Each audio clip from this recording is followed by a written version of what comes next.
Nadia from the Esports Club here with some pretty awesome news. Now, as you probably know, we've been running the WD Black TEC League for Rainbow Six Siege powered by LG Ultragear for the past few months. As we come into August with our final season of the league, we wanted to celebrate with you guys who have made this an amazing experience and an extremely successful esports event. We've teamed up with some of our favorite partners to give away an entire esports PC for one lucky viewer. Yes, one of you is going to take home a complete PC featuring some of these awesome parts.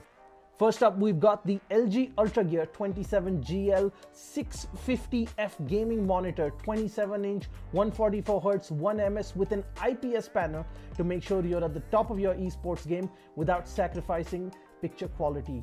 Then we've got an amazing lineup of accessories coming in from HYPERX to make sure that you're always on top of your game. Cloud Stinger Core gaming headset. For the keyboard, you've got the awesome HYPERX Alloy FPS RGB mechanical keyboard. Then your mouse is the HYPERX PULSEFIRE Surge. It's got a brilliant RGB all around the mouse. For the mousepad, you've got the HYPERX Fury S.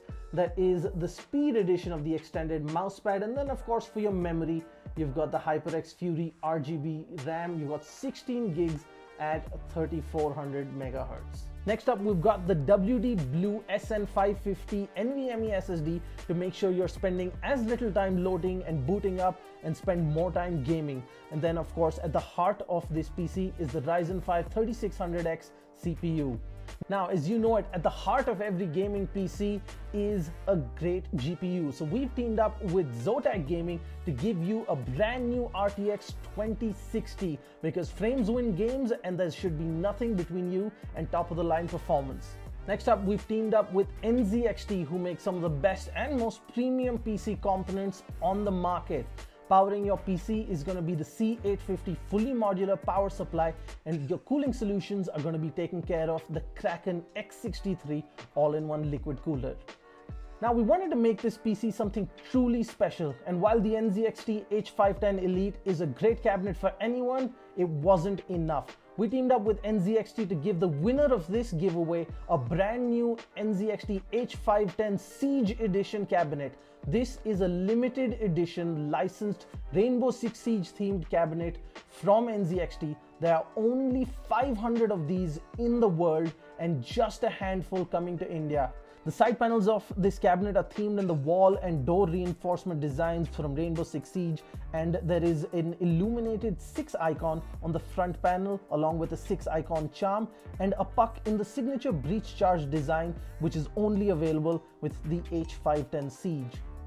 And one lucky winner on this giveaway is going to get a full esports PC sitting inside this beautiful cabinet. Now that you know everything that there is in the giveaway, the question is how you can take part. Well, it's fairly simple. First, head on to the link in the description of this video. Once you're at the giveaway landing page, fill out your details and follow the instructions. First, head on over to Facebook, make sure you're following us. 2, make sure you're following the Esports Club on Instagram. And 3, make sure you subscribe to us on YouTube. Simple so far. Now the interesting part. In a 1-minute video on Instagram, tell us why you deserve this epic new PC from the Esports Club and all our partners. Make sure you follow the instructions carefully, use the right hashtags, tag the right accounts, and you can be one step closer to winning this epic setup. Now that's it guys, just a little bit of work and you can be one step closer to getting yourself your dream PC. I'm Captain Arya and this is the Esports Club, and we hope to see you in our next tournament.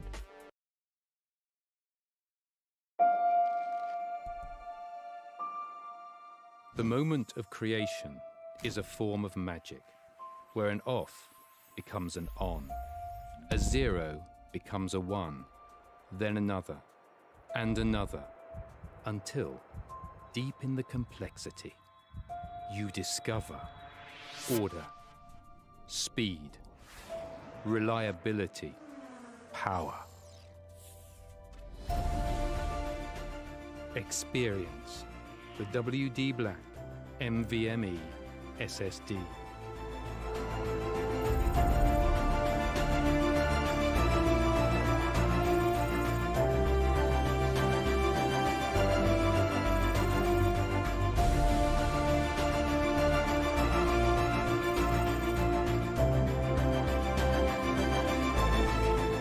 fueled by darkness.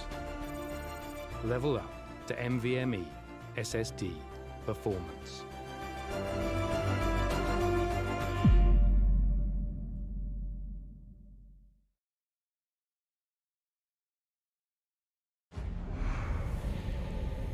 Numerous forces aimed at the Earth.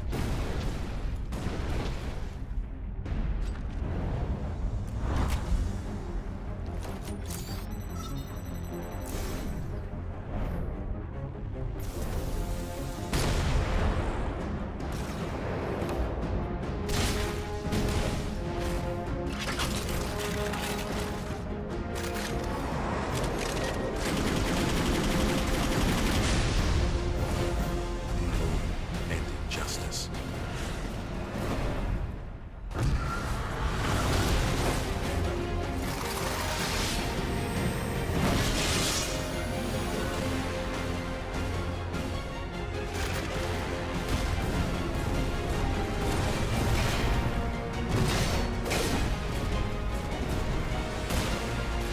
Let the glorious battle begin.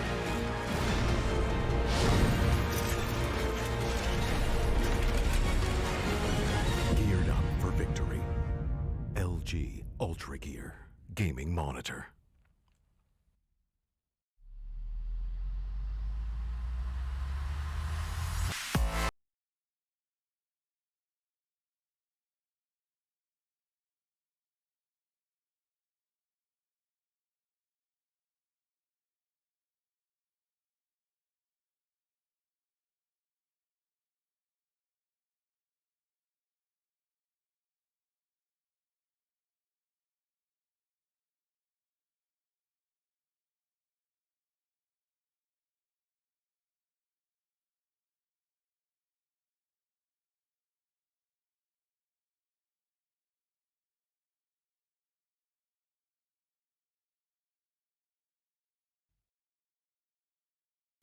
Ready to breach.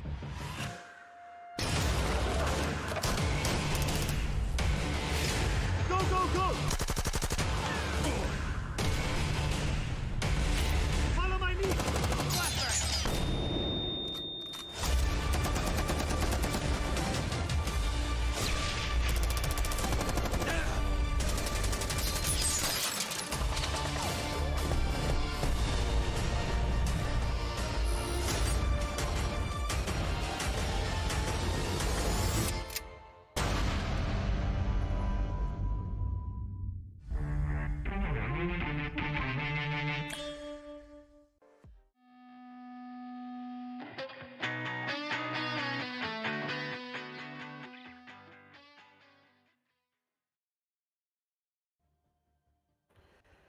Alrighty then, ladies and gentlemen, welcome back to the W Black D Esports Club League for Rainbow Six Siege, powered by LG Ultragear in association with ACT Fibernet, Zotac Gaming, and Games The Shop. I'm your host, Blackjack. Joining me is my co-host, Sam and Foxy, and our analyst, Baba Gusta, as we are here for the very exciting second half of Day 3 of Division 3 in Season 5. And the games we have tonight are very exciting indeed. But a quick reminder for all of our viewers at home to check out the socials of the Esports Club on Facebook and Instagram for the giveaway of a limited edition Rainbow Six Siege PC. There's only 500 of these across the world, including, of course, a NZXT-made Rainbow Six Siege themed PC cabinet. So if you want to have a chance of winning one of these for yourselves, check out the Esports Club on Instagram and Facebook for details on how to enter the giveaway, and of course the link in the description down below. With all that out of the way, it is a theme park once again, and all of us are very glad to be here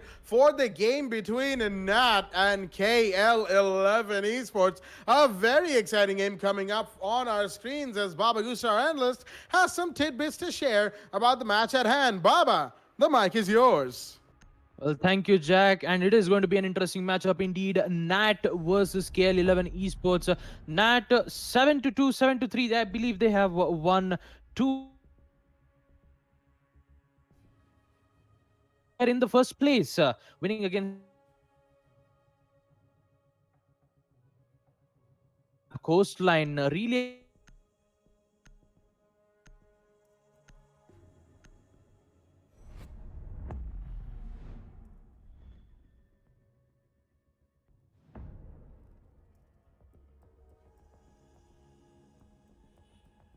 And not to always forget about DZ, aka Danger Zone, on Team Nat, getting those good amount of early kills on attack, giving them the team the win that it requires. Now, coming in on the side of KL11 Esports, they've unfortunately lost 2 matches, one against L2K, Live to Kill on map Cafe, and Team Statics on map Oregon. Now, when it comes to their performance-wise, Bot did have a little bit of problems from the first round itself, but when I actually did see the second round on against Static Gaming, they actually did have a major improvement. But we'll see how well that they're going to be performing in this specific matchup against a Team Nat. Coming through the community votes, Nat, oh my goodness, this is actually quite interesting. 50-50%, Jack. Oh. 50-50%. So basically, viewers have absolutely no idea on who are going to win up against. So it's going to be really interesting to see how it's going to go down. Absolutely right there, ladies and gentlemen. A 50-50 split on the community votes. For all of our viewers at home, that is a fantastic way to set up tonight's game, as both Nat and KL11 are looking at what is probably going to be a fantastic match. However, you know, as I'm pretty sure all of you can see on your screens right now, we seem to have a little bit of a bug where the HUD has disappeared. I guess the HUD has decided to take a break. So it looks like we're gonna have to go into an admin rehost right here, ladies and gentlemen. Unfortunate for all of our viewers at home, we've had this a couple of times, but we'll be right back on the other side of this admin rehost. See you right there.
Alrighty then, ladies and gentlemen, welcome back to the game between Nat and KL11 Esports. Apologies once again for the rehearse that we had to take really quickly because of the fact that for whatever reason, the in-game overlay was just gone. I don't know, decided to take a break, probably have some early dinner and then pop back into the game. It was just coming like in and out all the time. So you know, it's definitely interesting, an interesting bug, one that I haven't seen before, that's for sure.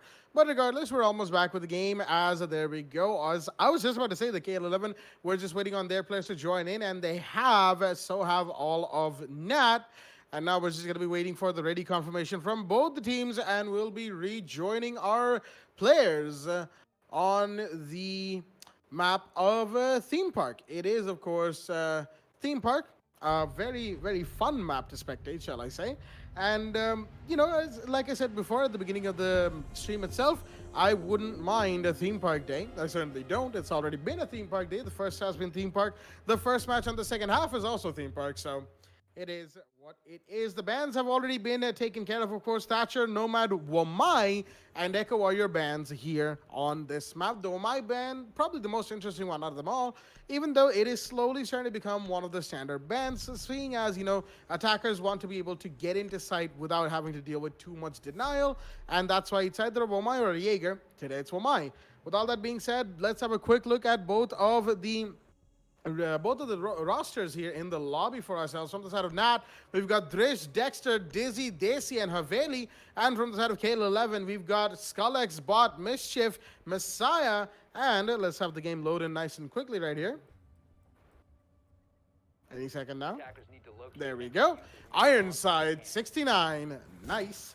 On this first site, of course, second floor bunk once again, seeing as we had to call the rehost after the round had begun. Now, I'm curious here on Mischief. The meta is in play here on Theme Park, which is something you don't get to see too often. You know, meta is usually one of the most common bans on the side of defense.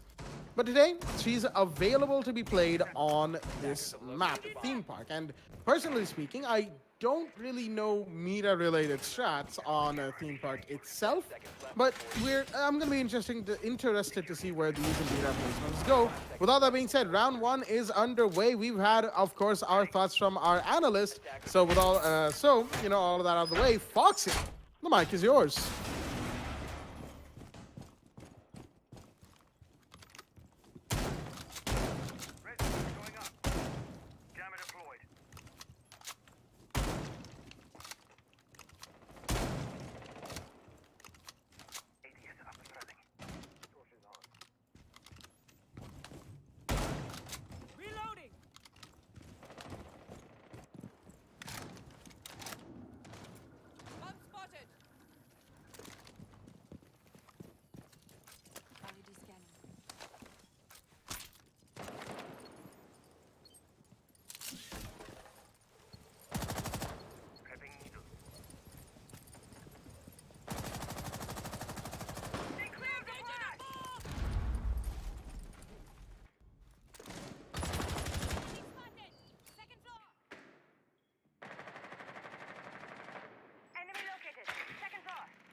All right, so apparently we're having some more issues. Hopefully none of them are visual issues here on stream, because I'm here to cover up for any audio-related issues, as Messiah is here to cover up for a couple of kills. He gets two. Dexter and Dizzy go down, but Skullex will go down on the other side to Haveli, while Bot over here, the Jaeger, running around on the flank on Dragon Stairs. He's got to be careful, mind you. The attackers are searching, and they are mad. Mischief's going to find one more. That's the meta onto Drish, leaving it a 3 versus 2 from the side of KL11 to take advantage of, as Nat in this first round hasn't exactly looked all that great.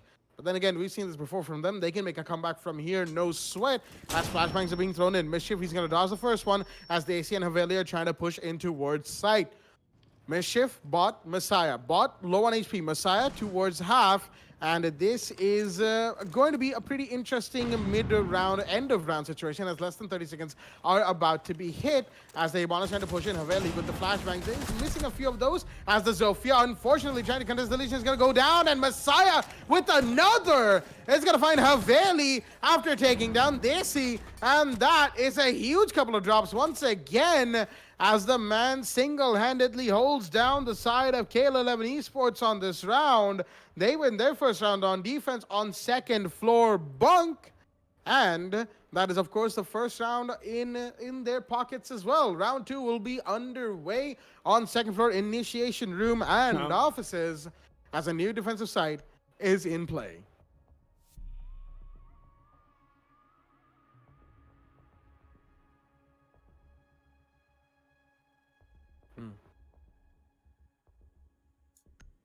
All right, quite the first round coming in from the side of the defensive team KL11.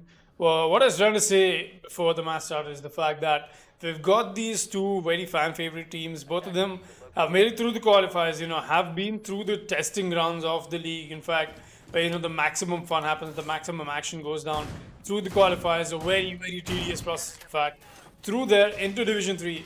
But KL11 just not able to stand up to the heat, barely making it, in fact surviving it in the last season as well. This time around, not looking great. KL11, they're on the 7th spot, that is the second last spot in the league entirely, while Nat, they are dominating through the qualifiers and into Division 3. They've been here, they've been making sure they're making enough noise, and in fact they're on the first spot right now after week 1. They won 2 out of the 2 matches, at least in week 1. Let's see what week 2 holds for them. Most definitely, that's what we're here to find out. It's going to be an entire season of watching these teams go at them again and again, and that's what adds so much more fun to this whole game. That being said, over to you, Blackjack. How do you think the second round is going to fare? We've got Skullex coming in with the Mira as well. That's something you pointed out before. So, yep, round 2 will be underway. Absolutely right. The round 2 is in fact underway on initiation, and the meta is once again in play, this time from Skullex. And this should be a pretty interesting turn of events right now. As we all know, Theme Park, it's a defender-centered map, and I get it. Every time I say defender-centered map, the caster's curse says otherwise. But in general, Theme Park stands as a defender-centered map. I'm pretty sure everyone can agree on that. So with the meta in play, it's going to be even tougher to push because you have the Black Mirrors to worry about. And oh, Skullex, he very nearly would have lost his head right there had the attackers not whiffed their shots. But the Meat Jammer right is going to be protecting this meta from getting blown apart. And the Ibana's going to be aware of that. The information is going to be traded, and now the Meat Jammer needs to be targeted as the flashbangs are in. But Skullex, he's not been flashed. I don't think the full effect is in.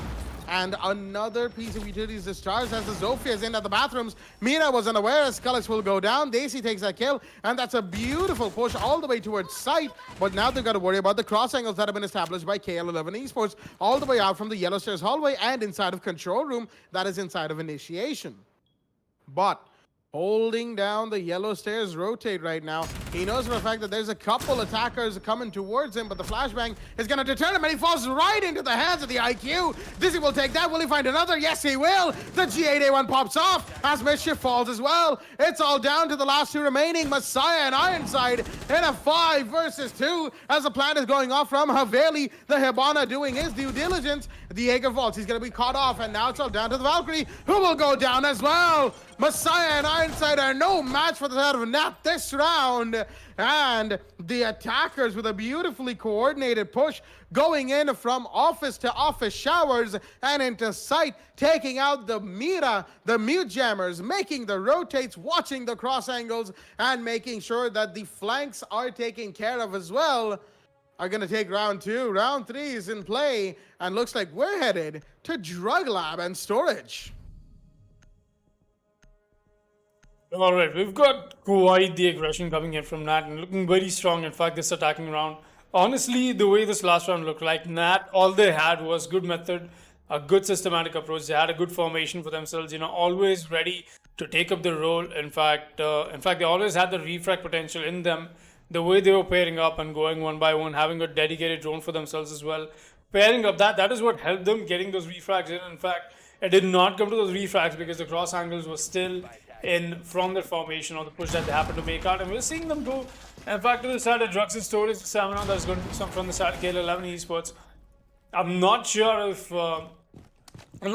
this is the best thing to do right now. You still got yourselves thrown in armory room. Most definitely, you can use that. But then again, I wouldn't really over depend too much, in terms of how the bans saturate this map, in terms of the meta as well. But getting to see a very hugely extended, in fact, roam coming in from the side of the defense. You're seeing Smoke is going to make some holes on the side of the throne from all the way from balance.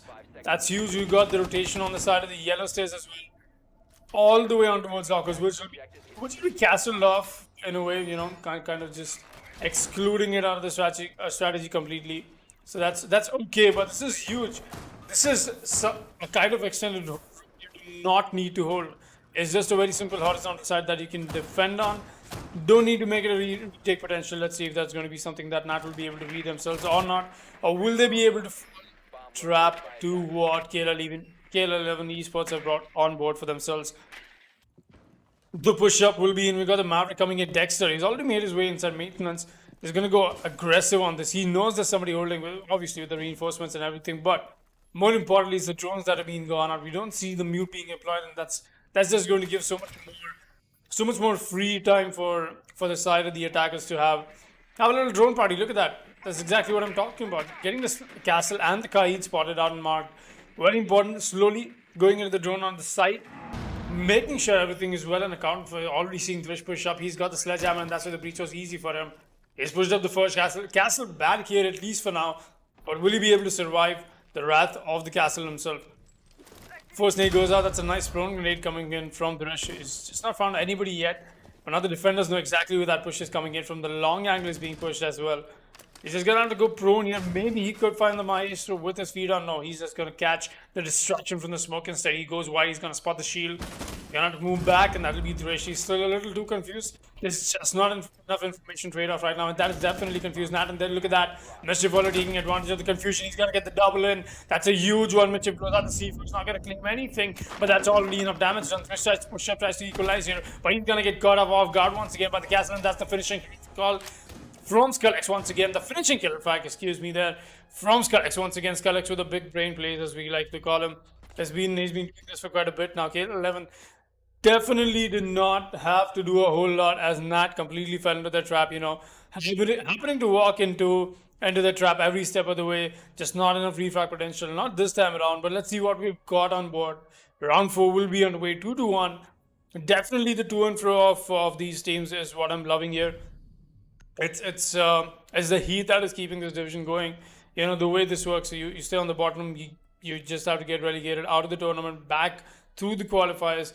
You want to stay on the top, and that's what I think that's what keeps fueling these teams. In fact, 1-2-2, and I think we're in for a very spicy match. Round 4 will be underway. A very good start to the match, though. Honestly, it's a great start. KL11 versus Nat, one of the best matches we could have in Division 3 right now. Absolutely agreed right there, Foxy. One of the best matches in the entirety of the division, and Division 3 by itself is one of those divisions that, you might look at it at a face level. It's the lowest tier of division games here that we have in the Esports Club, the Esports Club League for Rainbow Six Siege, right? But it is still not it's not one to be taken lightly, not at all. These teams can do a lot. They have the potential, they have the strength, and they have the coordination. All they need to do is work on it, get better. That's it. It's just a general get better that they need in most cases, and they would be able to take on the biggest teams in the region. I mean, you just look at teams like TRNA Valiants, all the way up at Division 1. They started at Div 3 not too long ago, and now they're up in Div 1, challenging the best of the best, even beating the side of Virtual 5, I believe it was, which was a huge step for them. And that's one of the games that I will forever remember, because, oh boy, that was one hell of a match. I think they even happened to go 8-7. All the way to maximum overtime against Union Gaming, yes. Yep. Another massive plus pointer for them. Yep. Maximum overtime against Union Gaming, ladies and gentlemen, the top team in our region. That is huge. So, that just kind of, that helps me accentuate my point even more, is that these teams, on face value, might not look like much, but they are forces to be contended with. Given time, given effort, and given the chance, they will take up the spot that is currently occupied by the top teams. That just goes without saying at this point. Well, anyway, enough of me getting a little bit too heated about what Division 3 should be counted as. Right now, round 4, we already had one drop. Messiah got taken out, unfortunately, and that was, of course, Drish taking his first kill. The Jaeger is off the board. The Carbine, that's a pretty big drop right there for the side of the defenders. KL11, they would have liked to have Messiah on board, but not today. Not this round, at the very least. C4 comes out from bot, but that's a pre-play C4. And if Dizzy has his RED scanner out, he's already seen it. He's probably pinging it for his team, and it should be taken out any second now. At the very least, that's what it should be. Dizzy's on his drone for the time being. The C4 gets blown anyway. It's not going to find anybody, unfortunately. And the mute bot has just wasted his C4. Mischief and Ironside probably still have theirs, so that's 2 more that they can use, while the Maverick is going for the hard breach onto the main hatch on the blue split entryway. Outside of Messiah, it's mostly, from what I'm seeing, a 3-1 hold. Oh, there's another C4. Mishra's going to find Drish in the meanwhile, as that is Kaid C4, the one I just talked about. And now flashbangs are coming off. That's the Thermite trying to find any sort of utility denial, inside of this yellow wall. Another flashbang goes in, grenade goes in, but no, there's one roaming, or at least flanking, as Ironside will take down Dexter. Your Maverick is off the board. Haveli, he's still alive. That's another hard breacher that they do have, but he's searching for this Mozzie right now. He needs to get him Ironside. He cannot be allowed to stay alive for long, but the Mozzie will see the Thermite first. Will he get the kill? No, he won't. He misses so many shots, and the Thermite takes that kill. Haveli, he's still alive, and he's got quite a lot of HP to make this push happen. He's going to go in. Does he know where the shotgun is? No, he doesn't. He gets the Maestro and gets taken out of the board, as there is the Zofia who takes out the shotgunner, I believe, and Desi now has to go for the plant, and now it's all down to bot, who will try and deny the plant. He's going to come in. Will he see the planter? I don't think he does. He does now. And the SMG will take the kill. And bot with the triple will get the counter defuse as well. Very well done from KL11. It looked a little shaky right there, right towards the end. However, they managed to pull it out regardless. Well done to them. A beautiful defensive hold coming out from the defending team. Round 4 on first floor armory goes to KL11. And now Nat are in a bit of a tight squeeze, because coming from those 2 big games that our analyst Babagusta talked about, they're in the deficit, and they need to make a comeback happen. 3-1 is the scoreline on round 5. KL11 definitely coming strong in the second week. Somehow reminds me of Team Super. Round 5 will be underway. We've got 2 more rounds, this round and the next one. Gives them so much more space to try and bring back up the score. Try and make this an equalizer, possibly. Theme park, I wouldn't necessarily say that it's a moderate map, mildly favored. No, it's a strictly defender favored, with the bans coming in as well. And more than that, the fact that you've gotten yourselves 1 round on board is just not enough. You want to rack as many rounds as you can, while you happen to be the one on attack. Because Nat, I'm very sure that once they happen to play on defense, they'll be able to pick up the pace a little more better. Definitely we'll find that out after round 6, most definitely. But before we get to round 6, round 5 will be underway right now. We got ourselves bot. He's running the Jaeger once again. Mischief has definitely been loving playing the off chance of a support / fragger role. He's got the meat out, he's got the Kaid out, whatnot, whenever there's necessity for a huge flex support, whatnot. Everything Mischief has been doing it. Basically, he's been there. He's been playing all of that. Everything that you don't like to play. Operators, you know what I'm talking about. But then again, coming back, Messiah has brought the Capcan. Being very random about this, I like it. Definitely the Goyo and the Capcan work really good together. Love to see a kind of a combo like that come up. Nat definitely could get caught in the out spot, getting caught in a little bit of a corner and then having to push through something you're not expecting so much aggression. Let's see if that's going to be the case. We're already seeing Dizzy come up. from the Dragon stage. He's pushed up here very sneakily. I don't think anybody knows this, but with the Mina into play, that is definitely going to give away his position. And now his position's being given away. He has to fall back. No other option for the man, but bot has taken too many shots. Oh boy. One Twitch drone. I think even the Twitch drone could do the job, honestly. He's going to have to fall back at least for the while. We're seeing some reinforcements come out to him. Reinforcements, I mean, in terms of man count, you want some your brethren come and help us give the Jaeger a little bit of cover. Definitely, they're definitely going to scare out the attackers, and that's why you don't see the kill being converted on the bot. Bot will survive at least for the while with no Doc on board. It's going to be a hard day for bot to pick gunfights with that kind of HP that he's got for himself left. Mute charges being taken care of. Dexter, we did see him use them. Use the same Twitch drones even for the KRAKEN traps as well. Definitely doing what our Twitch main should be doing. Bringing the best of the best, taking our utility. At least for the next update, we have that utility burner. But look at this. Attack comes in from out of nowhere. Skullx is going to get that frag onto Daisy. That was a one huge of a kill. DZ meanwhile is going to get the frag onto bot. That's KL11 getting, in fact, losing a body and getting the equalizer. And that was exactly what I was talking about. The Jaeger will have to survive on his HP, but here's Mischief. He's gonna get a kill on Haveli. He has a refrag right back in place from Dizzy. Dizzy has definitely been acting up for his team. He's performing amazingly well.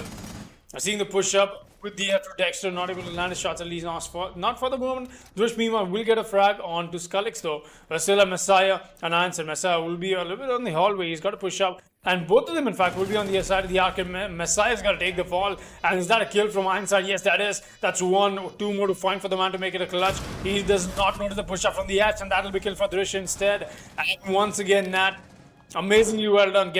This is exactly what I'm talking about. Putting these attacking rounds on board is what is going to help Nat a whole lot more. They're definitely looking very strong this time around.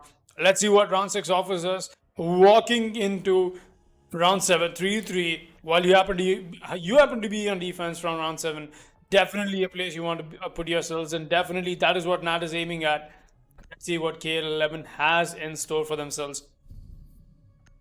A good round coming out from Nat right there. The attackers were in form. At the very least, that's what it looked like. Getting the refrags in as and when required, getting the kills in, and more than importantly, maintaining that man advantage through refrags as much as possible. And that's why we're seeing Nat finally pull things together ever so slightly, as they are now just in a one-round deficit, or should I say KL11 are on a flimsy one-round lead against the side of Nat. 3-2 being the scoreline, just as Foxy said, going 3-3 onto defense on a defender-centered map such as the side of Theme Park, you know, that is an advantage you don't want to miss out on. Now, going 2-4 down into defense isn't exactly the worst thing in the world either. It's certainly no 5-1 and definitely no 6-0. But you know, going with that 2-round disadvantage is a game changer, because then you have the added pressure of equalizing on 2 rounds before you can think about pushing for match point. Pushing for match point, excuse me, remains the obviously remains the highest priority for any particular team. That goes without saying. But you need to equalize first if you want to push for that match point. That's something you have to remember as a team who is on the deficit. That's why going equalized 3-3 is the better situation. Just in general is the better situation. You know, you don't really need that big of an explanation that I just popped up to understand why that is. But you know, as it stands, Nat, they definitely need to win this round. That they do. KL11 would love to win this round as well. Messiah, he doesn't know that there's somebody outside of the storage window. He's got to be careful here on first floor toilets, as there's somebody droning right out that window. If he whips out his scanner, he could definitely find him. Nope, not anymore, as that attacker has rotated all the way up towards the side of Cafe, or the Cafe balcony at the very least. That looks like the Twitch, as well as we see the Twitch drone Shadow roving around inside of Cafe towards the hallway, towards site, trying to find those Mira windows. Although I think Dexter is going to be denied his turn for the time being. Ash is trying to play vertical, doing that exact bit of utility clearance that his team needs him to. And Drish, in the meanwhile, is damaged the Mira with that Ash charge that he used just a second ago. But I don't think he's actually gotten any of the windows. Either that or he has. I'm not entirely certain. As another one goes out in the meanwhile, no, the Mira window actually is still there. You can see the The window still active. Skullex, he's holding down the long angle towards the side of waiting room where Dizzy is actually pulling up to right now. Will he find the Goyo? Not quite. Skullex is going to find the AC in the meanwhile. Ironside goes down to Drish. 4 versus 4. There's somebody on the hallway. That's the Jaeger towards yellow stairs. Drish is probably going to find him any second, or is it the IQ? He's going to see him, sees his arm, and takes the wall bang. That's another down. Bot is off the board as one of the mirror windows have been taken out by the Hibana. In the meanwhile, Messiah down below. He's preparing, for the C4 play. Skullex is out of sight. He's also got to be pretty careful. No, not actually inside of sight. He's off site. It's the Mira who's inside, but she'll be taken off the board as the Twitch. No, the Ash takes that kill, and with less than 50 seconds remaining, they're going to be going for the plant any second. Now, Dexter's the one who's got to do that. Messiah's pulling up on the Dragon stairs. Skullex is towards control room. He's seen by one. Is he going to get the kill? Not quite. Has he got the down? No, he has not. Messiah pulling up towards Castash. He's the last man standing as Drish with a triple kill has taken off Skullex. Last man standing, the Pulse against an Ash right here on initiation. The Ash dodges the C4 and will find the kill. No, that's Dizzy to take the kill onto Messiah. The G8A1 was pre-firing for longer and was quicker to find the Pulse's body versus the Ash, of course, had to manage a few more things right there. But regardless, Nat, just as I said, they wanted to win round 6, and they did, as right now we are 3-3 equalized going into round 7 roll swap, and now Nat being on the defense, having that fresh-ish start for themselves, are going to be on that defender-sided advantage. They're going on to second floor bunk right off the bat, not missing a single beat, as we will not miss a single beat either, and move right on with this game. This is exactly what I was talking about. Walking into round 7 with a 3-3, Nat has put themselves in a really good position. Not even kidding, Bunk and Daycare is going to be the first side with the side swap. Let's take a quick look at the scoreboard. In fact, that's what I'm interested to see. Look at that. Drish once again standing up for the stream. I just cannot stress how influential Drish happens to be for his team. He's proven that back-to-back again and again on multiple occasions. We got Dizzy coming in with the frag power as well. Definitely spearheading all the attacks, coming in with clicking heads and stuff. He's been at it. Definitely 8-7. A very reflecting score of how they happen to be as players as well. They'll be the top fraggers in their team with a side and that. We've got KL11 as well. Very good depiction of what kind of a team KL11 happens to be on their scoreboard, because almost everybody has a to and fro in terms of the number count. That's just how KL11 plays, man. Everybody's got that little bit of a to and fro going on, and stepping in for each other, and that's what keeps the KL11 spirit alive so much, and that's what I loved about KL11 from day one. When I happened to see them play. When it came to qualifiers, definitely let's see what more we've got for ourselves in the round 7 will be underway. It could be anybody's game right now at this point. I cannot really say anything more, but the way the book suggests is that Nat, they found themselves in advantage. They would most definitely like to take it away as well. Let's see if they'll be able to do that or not going ahead into this match. Got some nice angles being established, but the hatch should be open. That is definitely going to scare the Mute away, but the Sled's already moved way back. That's Ironside, but there's a fight that he's already picked up, and that's with Dresh. You've got to be careful about that one. Honestly, it's not a fight. You don't want to be kidding about this one, at least not when Dresh is the one staring you down on the other end of the scope. Most definitely not. We'll still be seeing some late ADSs coming from Dresh, in fact. Let's see if that's going to be up to or not. Going right, definitely in the match we'll find that out. Dizzy in a very cheeky spot. He's gonna get that frag indeed. That's the first frag. Messiah takes the fall. Won't be seeing the Maverick bring out the nades anymore. Not even his gun, in fact, a very, very highly, hugely preferred gun, at least for me. I see in the peak coming in from Gridlock. Dizzy's definitely gonna scare him, but look at that wall bag. Where did that come in from? That's one for Skullex. Will he be able to find one more? He's definitely tagged up the Jaeger quite a bit. Drish has taken quite the beating, but just not enough to down him or even get the frag. More obviously. A force is for established. We're still seeing the push come in from the side of Mischief. He's gonna push up from the side of waiting room. He's got the Gridlock helping him as well, but there's so much pressure that's built on him as the Montaigne, drawing so much more attention. Seeing the push up in that's from the dock, but he's gonna get spotted. Bot is the one. Bot is the one who's spotting him. That's not from the dark, that's from the mutant, but the pusher from the Valkyries in is going to tag up the gridlock quite a bit, but the final kill will be from bot, in fact. Took them a while, but a good clearance with the Monty in play. Drish has fallen back. He's just trying to pick these fights. Dexter Mima is trying to find a cheeky angle through the drone hole. Not able to find it. Gonna go wide here with Daisy. He knows exactly where they wants to go for that. Wants to go for that seafood. He's already got the mark in for that as well. But will he be able to do that in time or not is the real question. We're going to come with the C4. C4 is in. Does that connect? Yes, it will. That's going to be Mischief taken off the board and say goodnight to your Montaigne. That's an amazing play from Daisy. Got to give it to him. Went for the rotate very late into the round, but got that when it was necessary. Got that when it was needed. Bot and Drish both very low on HP, but Drish is doing an amazing job. Only 10 seconds left and holding the side. One frag goes and two frag goes. That's Drish and Daisy. They're going to get answered. And Bot, it's all down to Skullix. What will this man do? He's really got not enough time. He's got to find 3 frags, which he won't find either one of them. Is that a one tap from Dex just spraying away from the Mac, from the SMG-11? Was that? Yes, that was. In fact, look at the pre-fire. That connects. That somehow connects. All right. That does not happen when I do it, but that happens when Dexter from Nat happens to do it. Amazing, well done. And this is exactly what I'm talking about. We've got Nat. They happen to be on defense. They can definitely put this up. Try and put as much as they can up on the leaderboard. 4-3 is the scoreline. Round 8 will be underway. KL11 though could have gone around a different approach. I'm not sure. They've been playing amazingly well, but I don't want KL11 to give that advantage that they hold away to Nat, that only just because they happen to be on defense. Let's see what round 8 holds for us. Blackjack, what are your thoughts on that?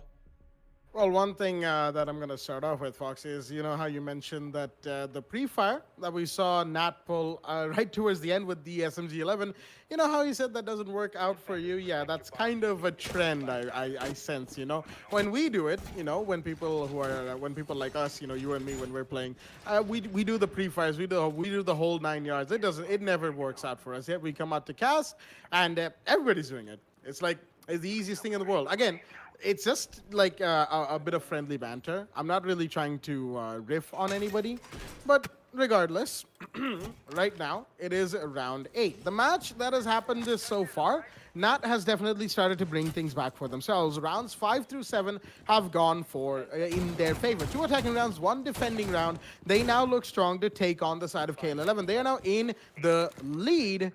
And that is going to be pretty interesting. Speaking of interesting things, mind you, ladies and gentlemen, you see that Montaigne right there, Mischief. Not necessarily Mischief himself, but the operator, Montaigne. He's going to be receiving one of those secondary heart breach gadgets that is coming with the new Year 5 Season 3. It's already out on the technical test server, and I can tell you this much, it is a very fun thing to play around with, especially when you're trying to make plays in coordination with the rest of your team. I say coordination like I actually get to do it, but regardless, you know what I mean. And with the amount of Monty plays we already get to see when it comes to our region, the South APAC region, it's going to be pretty cool to see the Montaigne plays come out when the secondary heart breach gadget is added into the game, as Dizzy is going to start things off finding Ironside right off the bat. The sledge on the board, the man who is trying to breach in towards the side of the office door is off the board. That was a pretty big drop right there. Dizzy doing things very well for his team.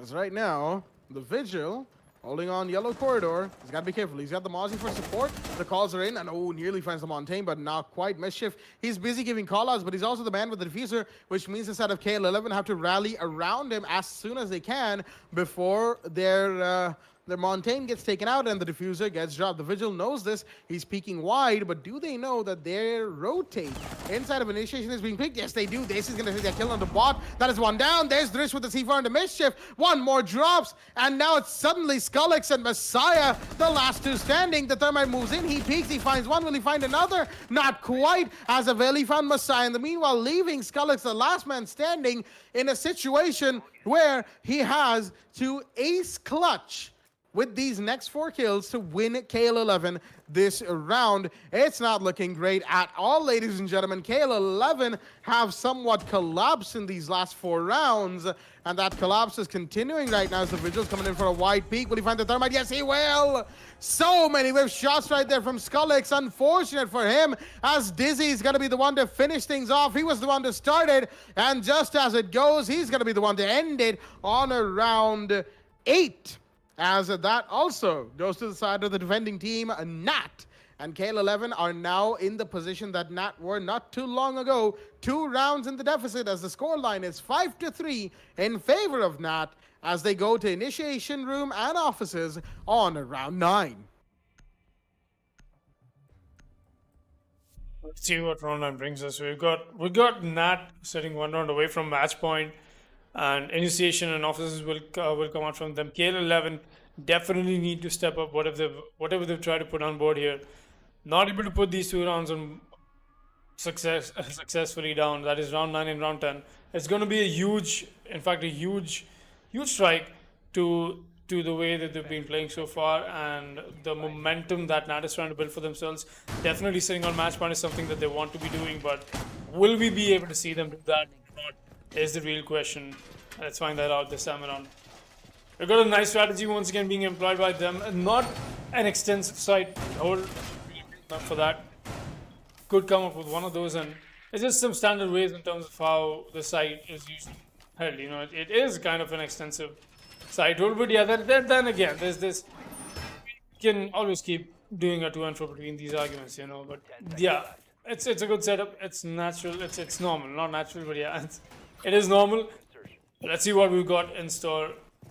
We've got no spawn peaks coming in. That is for sure. Not seeing any early aggression coming in from the side, and that they're very comfortable. That means shows the fact that they're very confident in terms of where they happen to sit at right now. Not getting too cocky about it. Not letting the opponents even have a little bit of a workaround situation where they can have an advantage. Let's see what we have in store. They're getting a little aggressive, but not too much. Calculated aggression coming in from him. Let's see if he's able to get a frag or two from this angle. Oh, he's gonna get that frag. Oh my god. That is nasty. That is nasty. Thresh with the double kill. The turnaround comes in. And the ass takes the fall. Ironside was the one. He lost his life. That's okay. Bot lost his life as well. And somehow that is a huge blow to what KL11 was trying to bring on for themselves. And meanwhile, Scullix has lost his life as well. It's all under Mischief, the Gridlock, and Messiah, the Maverick, and KL11 Esports definitely were not expecting that from Thresh. And I've told this before, I'll say this again. Thresh for Nat has been a little overly important, overly precious player. Definitely a huge talent that they'd love to have on his team now. Themselves, the peak isn't from the Gridlock. That's Haveli. He's trying to peek this angle, but there's nobody watching the back there. You've got to be very careful about this. Oh, almost getting spotted. The Haveli knows exactly where that push-up is coming in from. It's just going to play back at least for now. Messiah and Mischief not exactly having a great time, honestly. They're just a little too scared to push back, to having to play on their back foot. They know exactly where Nat sits at right now. Just a few more seconds to go by, you know, just hold some more angles and get yourselves the match point. That's huge. But we see Messiah move up. He's going to spot the pre-play C4. That'll be from the Valkyrie, with the push-up from Mischief will be up top in as well. KL11, good coordination in terms of what they're trying to bring out over here. The nade is definitely going to scare the Valkyrie off, and he's not going to get that frag initially. He will not get that later as well. The Valkyrie wins that, and that's the finisher from Haveli, and a flawless round comes in from Nat, and that's, ladies and gentlemen, that's match point for Nat. Amazingly well done. And KL11 Esports still staring right in the face of the relegations right now. 7th spot, 3rd match into the week 2. Not able to stand up to the heat of Division 3. Honestly, just not been their day. Just not been their week. 6-3 is the scoreline. We got Nat sitting on match point. Nat amazingly strong. Great performance by them so far. Let's see what round 10 holds for us. Well said right there, Foxy. KL11, very unfortunate showing from them once again, seeing as, they're really not able to stand up to the heat. You know, when they came into the divisions last season, we were pretty hopeful. They came in strong, and they stayed in Division 3. Credits to them, as, you know, we mentioned before, Division 3 ain't really as easy as, you might think on a surface, on a face value. And that goes to show, because KL11 back in qualifiers, they were one of the more dominant teams that were just not being able to get, they were just not able to get that last little bit of push that they needed to get into the division stages. And then they got into division stages, and then it sort of hit them that this is a completely different level than the side of qualifiers are. And unfortunately, KL11, at least this season so far, have not been able to show up when it comes to Division 3 in the slightest. Right now, as it stands on match point for Nat, who are looking to close this out on yet another 7-3 for themselves. The question being that whether or not they can. KL11, they have to pull the game that we saw from them, the siege games that we saw from them back in qualifier season 4. The kind of KL11 that we saw back then is a very different team than what we are seeing right now, ladies and gentlemen. And if they want to have a chance of putting this match on board, then they will need to become that team that gave us a lot to look forward to, and still does give us a massive amount to look forward to here in the WD Black Esports Club League for Rainbow Six Siege. Meanwhile, you can just see the Mozzie's Pest being used to shut down the side of the attacker's intel, as I don't think that drone inside of the bathrooms was able to spot where Dizzy is sitting inside of Cash Stash. He's got a good area of cover for himself, and as more drones come in, all it takes is one Pest to really shut down the intel gathering from the side of the attack. They're taking it a little slow, K11. They're taking it as much time as they need as a grenade comes out from the Mav, but it's not going to find anybody in the meanwhile. Dizzy's still alive, and he will actually find the Zofia, and that's the intel denial. That's how dangerous it is to push in without enough intel, while the Moz is going towards the side of control room. He's actually dropped down on Dragon Stairs. Grenade comes in, but that's a little too late from Messiah, as he's going to be forced to push in to try and cover up for the lost Zofia for the side of KL11, while Drish holds down inside of offices. Round 10 is the last chance they get to give themselves the side of, to give themselves a chance to stay alive. The Mozzie taking a lot of damage. Dizzy will finally go down. Scullix with the refrag, as the Valkyrie with a long hip fire doesn't connect onto anybody, but is still alive. We see where the Maverick. Yes, he is. Will he find the kill? Yes, he will. The down's in, and the kill. Drish finds Messiah yet again, as it's now a 4 versus 3. There's a Gridlock pushing his general direction. Dizzy finds the other one to his waiting room, and Drish, how is he allowed to get away with that? He's alive inside of Office Vault, as the Gridlock is pulled back. Ironside's taking damage from behind, but he looks the wrong way, as there we go. The Valkyrie, somehow surviving in the middle of all of that, will find the last man standing. The Gridlock goes down, and so do KL11 Esports, and Nat will give themselves yet another 7-3 here in Division 3 of the WD Black, the Esports Club League for Rainbow Six Siege. They are your victors here on the map of Theme Park, 7-3, reinforcing their spot at the top of the division, deservedly so. With all that being said, ladies and gentlemen, before, of course, we take a quick break, we have some thoughts from our analyst, Baba Gusta. Baba, an exciting match that we just had. What are your thoughts on it? Ooh, oi, oi, oi. I mean, I have absolutely no idea what just happened there, Jack. Especially Team Nat Drish with 14 kills. And DZ, on the other hand, especially on the same team, 11 kills. Both of those, like, the team coordination, especially the Drish and DZ, is absolutely amazing. Drish, yeah, like, every single time, all I see from Team Nat is DZ always gets those early kills on attack, and then Drish comes in, basically a cleanup squad, gets the entire clean out of it. That is, really amazing. But coming on the side of KL11, I do really appreciate the first round where we actually did see a 4K coming in from Messiah himself, playing as the Legion, where he immediately denied the attacker's push coming in, especially on the side of Nat. And the most interesting thing that I actually saw was the third round itself, when I mean, many people would actually call it as KL11.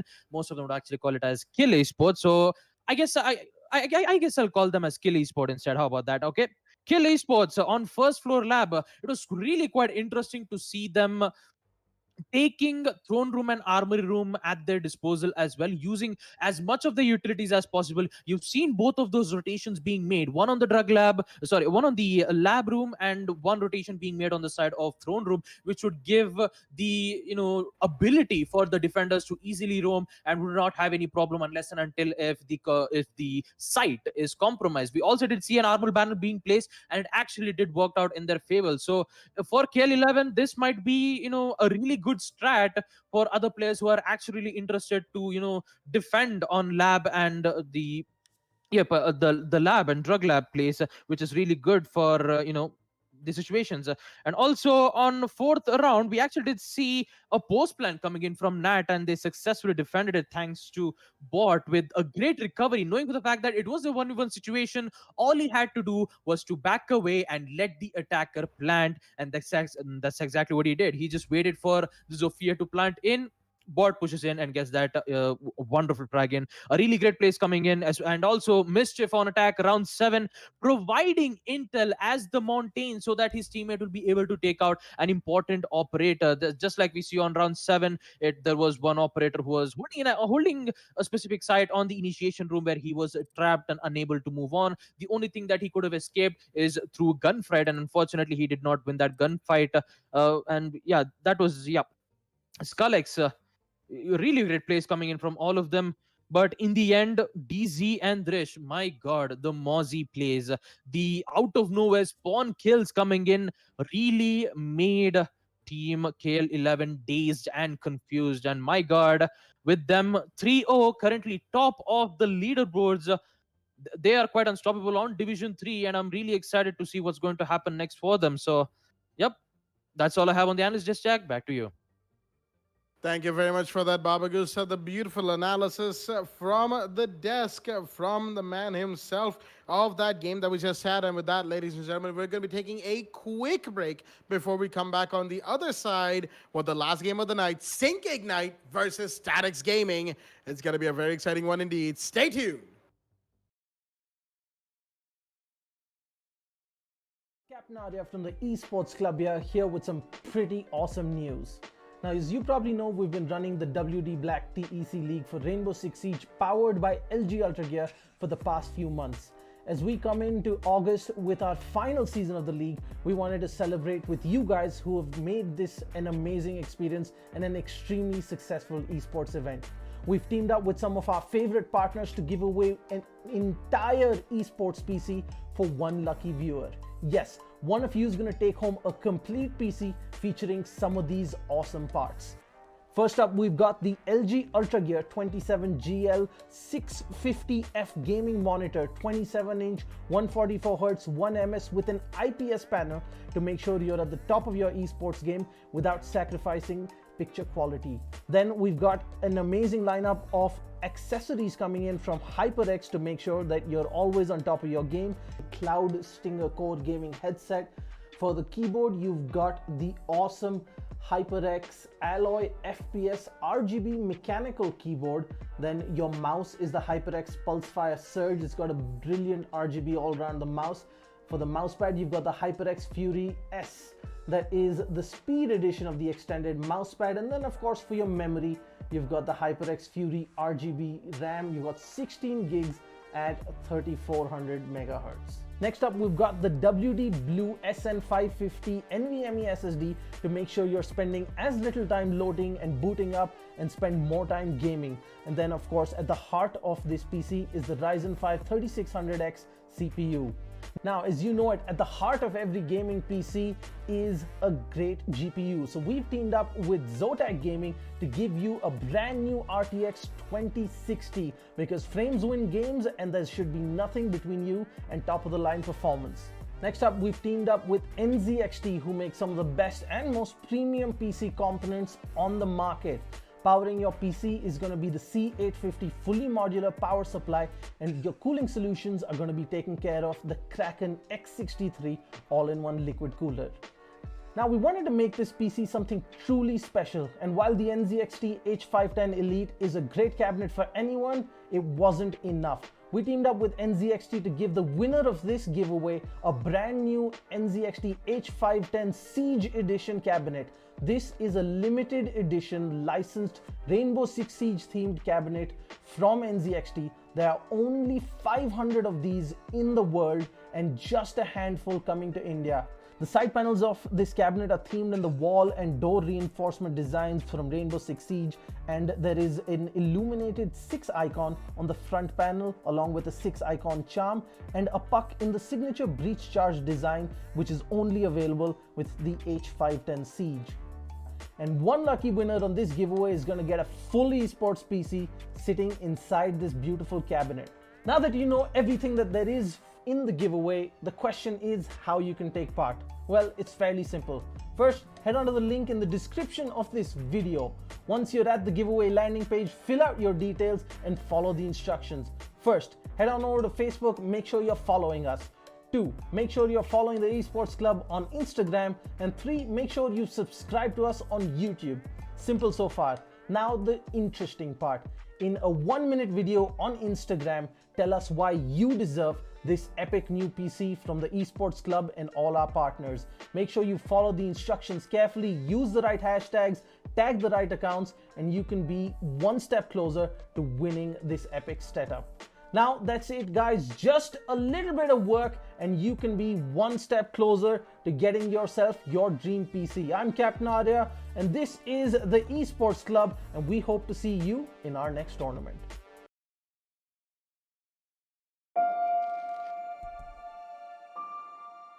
The moment of creation is a form of magic, where an off becomes an on, a 0 becomes a 1, then another, and another, until, deep in the complexity, you discover order, speed, reliability, power.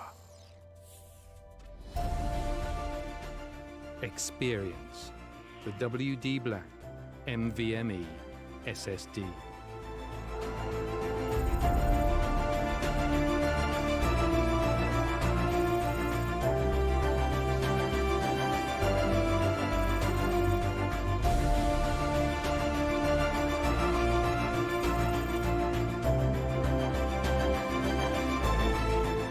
Fueled by darkness. Level up to NVMe SSD performance.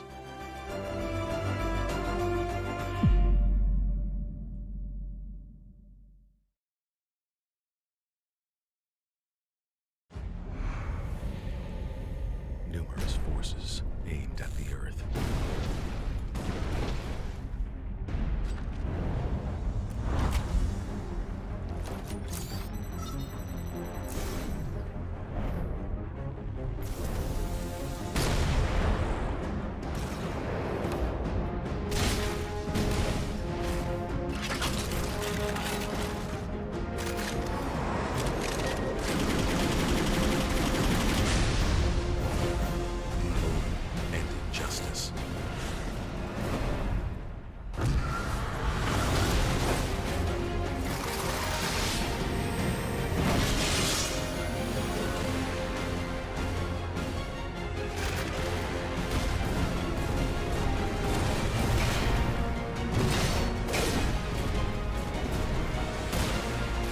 Let the glorious battle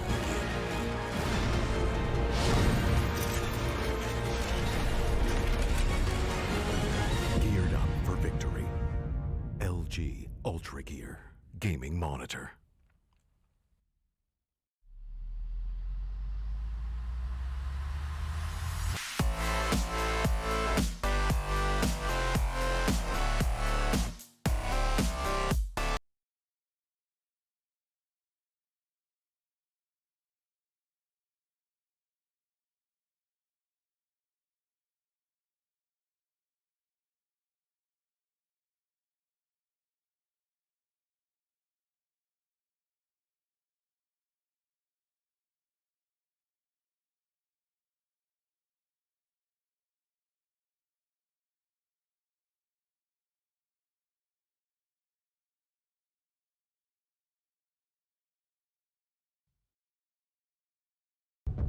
Ready to breach.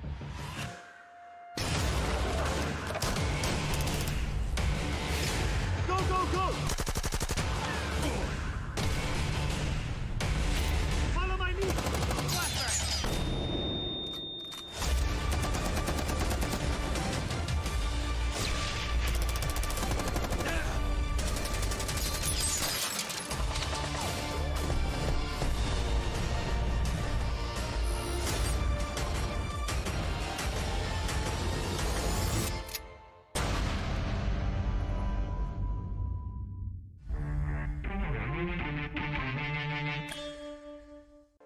What's up?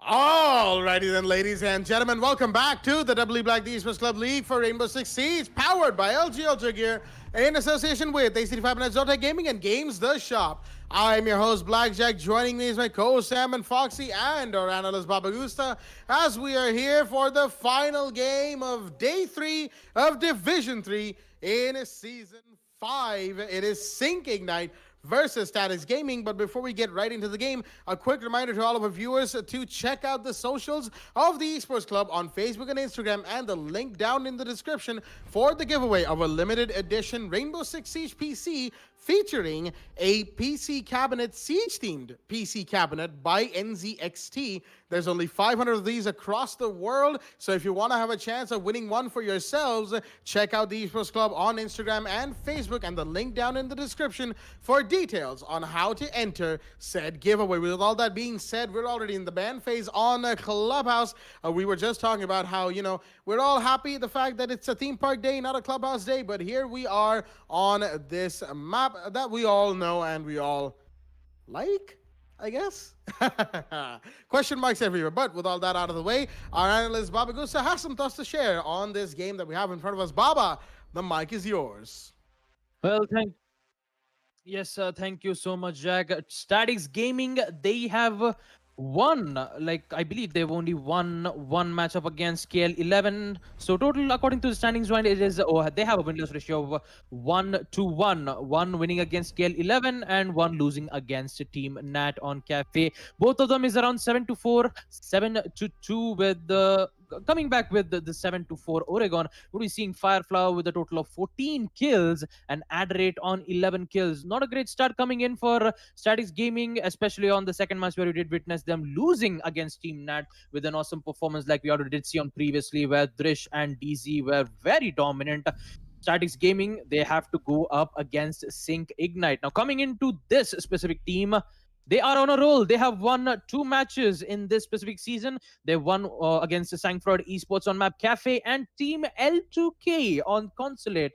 L2K being knowing one of the most, they had one of the most best teams, 4 former UG players and 1 from Team Reckoning Esports player. We did not expect Sync Ignite defeating L2K, and I believe this was from the offline matches instead. So if you, coming up to the match against Sangford Esports, we see Doctor having a total of 10 kills, where Trexen had a total of 12 kills. Now, coming on to the side of the community votes, we are going to be seeing Sync Ignite a percentage of 63, whereas Statics Gaming is around 37%. So looks like the odds favor on the side of Sync Ignite Esports, but let's see how well that they're going to be performing this time, as they're going to be defending on first map of map Clubhouse. It's going to be really interesting. It is heavily defender sided map and some sides are attacker favored. So let's see how it's going to happen.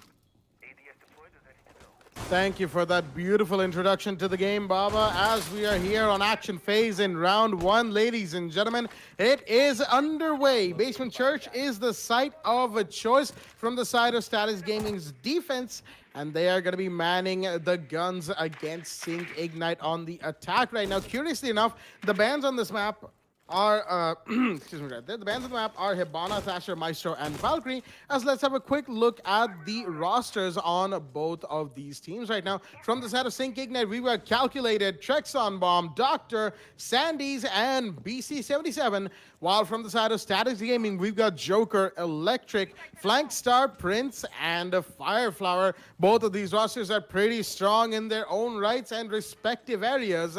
As the thing I was talking about earlier, of course, the bans. You know, there is a Thatcher ban, as it always goes, a Hibana ban as well, but no Kaid ban from either team, which is pretty curious because usually a ban, an attacker ban set like that is followed by a Kaid ban, but the man is being allowed to play today. And he's going to be doing what he does best, electroclawing the hatches, making sure that the attackers can get in. And that's why Trex and Bomb's going to be playing the Maverick. In the meanwhile, explosives are going off all over the place, as I don't know if that was a C4 or a grenade. Could have been either. As shots are being fired, Doctor's already down by the main stairs with the IQ, trying to fight whoever is towards the side of the main hallway, as the Jaeger's fighting on Blue as well. From Blue towards the side of the Moto entryway. Many bullets being traded right now. No kills being taken, as the rotate will be opened by the Ash towards the side of Deep Arsenal. Is she gonna find one? She's gonna see the legs. She's gonna see the leads, and yes, he is. As Joker finds one, Chex and Bomb goes down, but Firefly goes down in the meanwhile, and Calculator is gonna find another one. As BC went down to flank start the Kaid inside of Arsenal. Will the Kaid go down? Yes, the refrags in. Calculator pushing bravely inside with the diffuser. He's gonna find the Jaeger as well. A triple kill for him, leaving it in a 1v3 for Electric. The last man standing, a Bandit inside a church against a Sledge in Blue is gonna find one, but there's the refrag instantly from Doctor. The Ash from inside of Arsenal, holding down from the door, knowing where the Bandit is, and doing what need be done. As Sync Ignite, with a beautifully beginning attacking round, is gonna start things off on a high note, 1-0 on round 2 on Clubhouse, as round 2 will take place once again on Basement Church and Arsenal Room.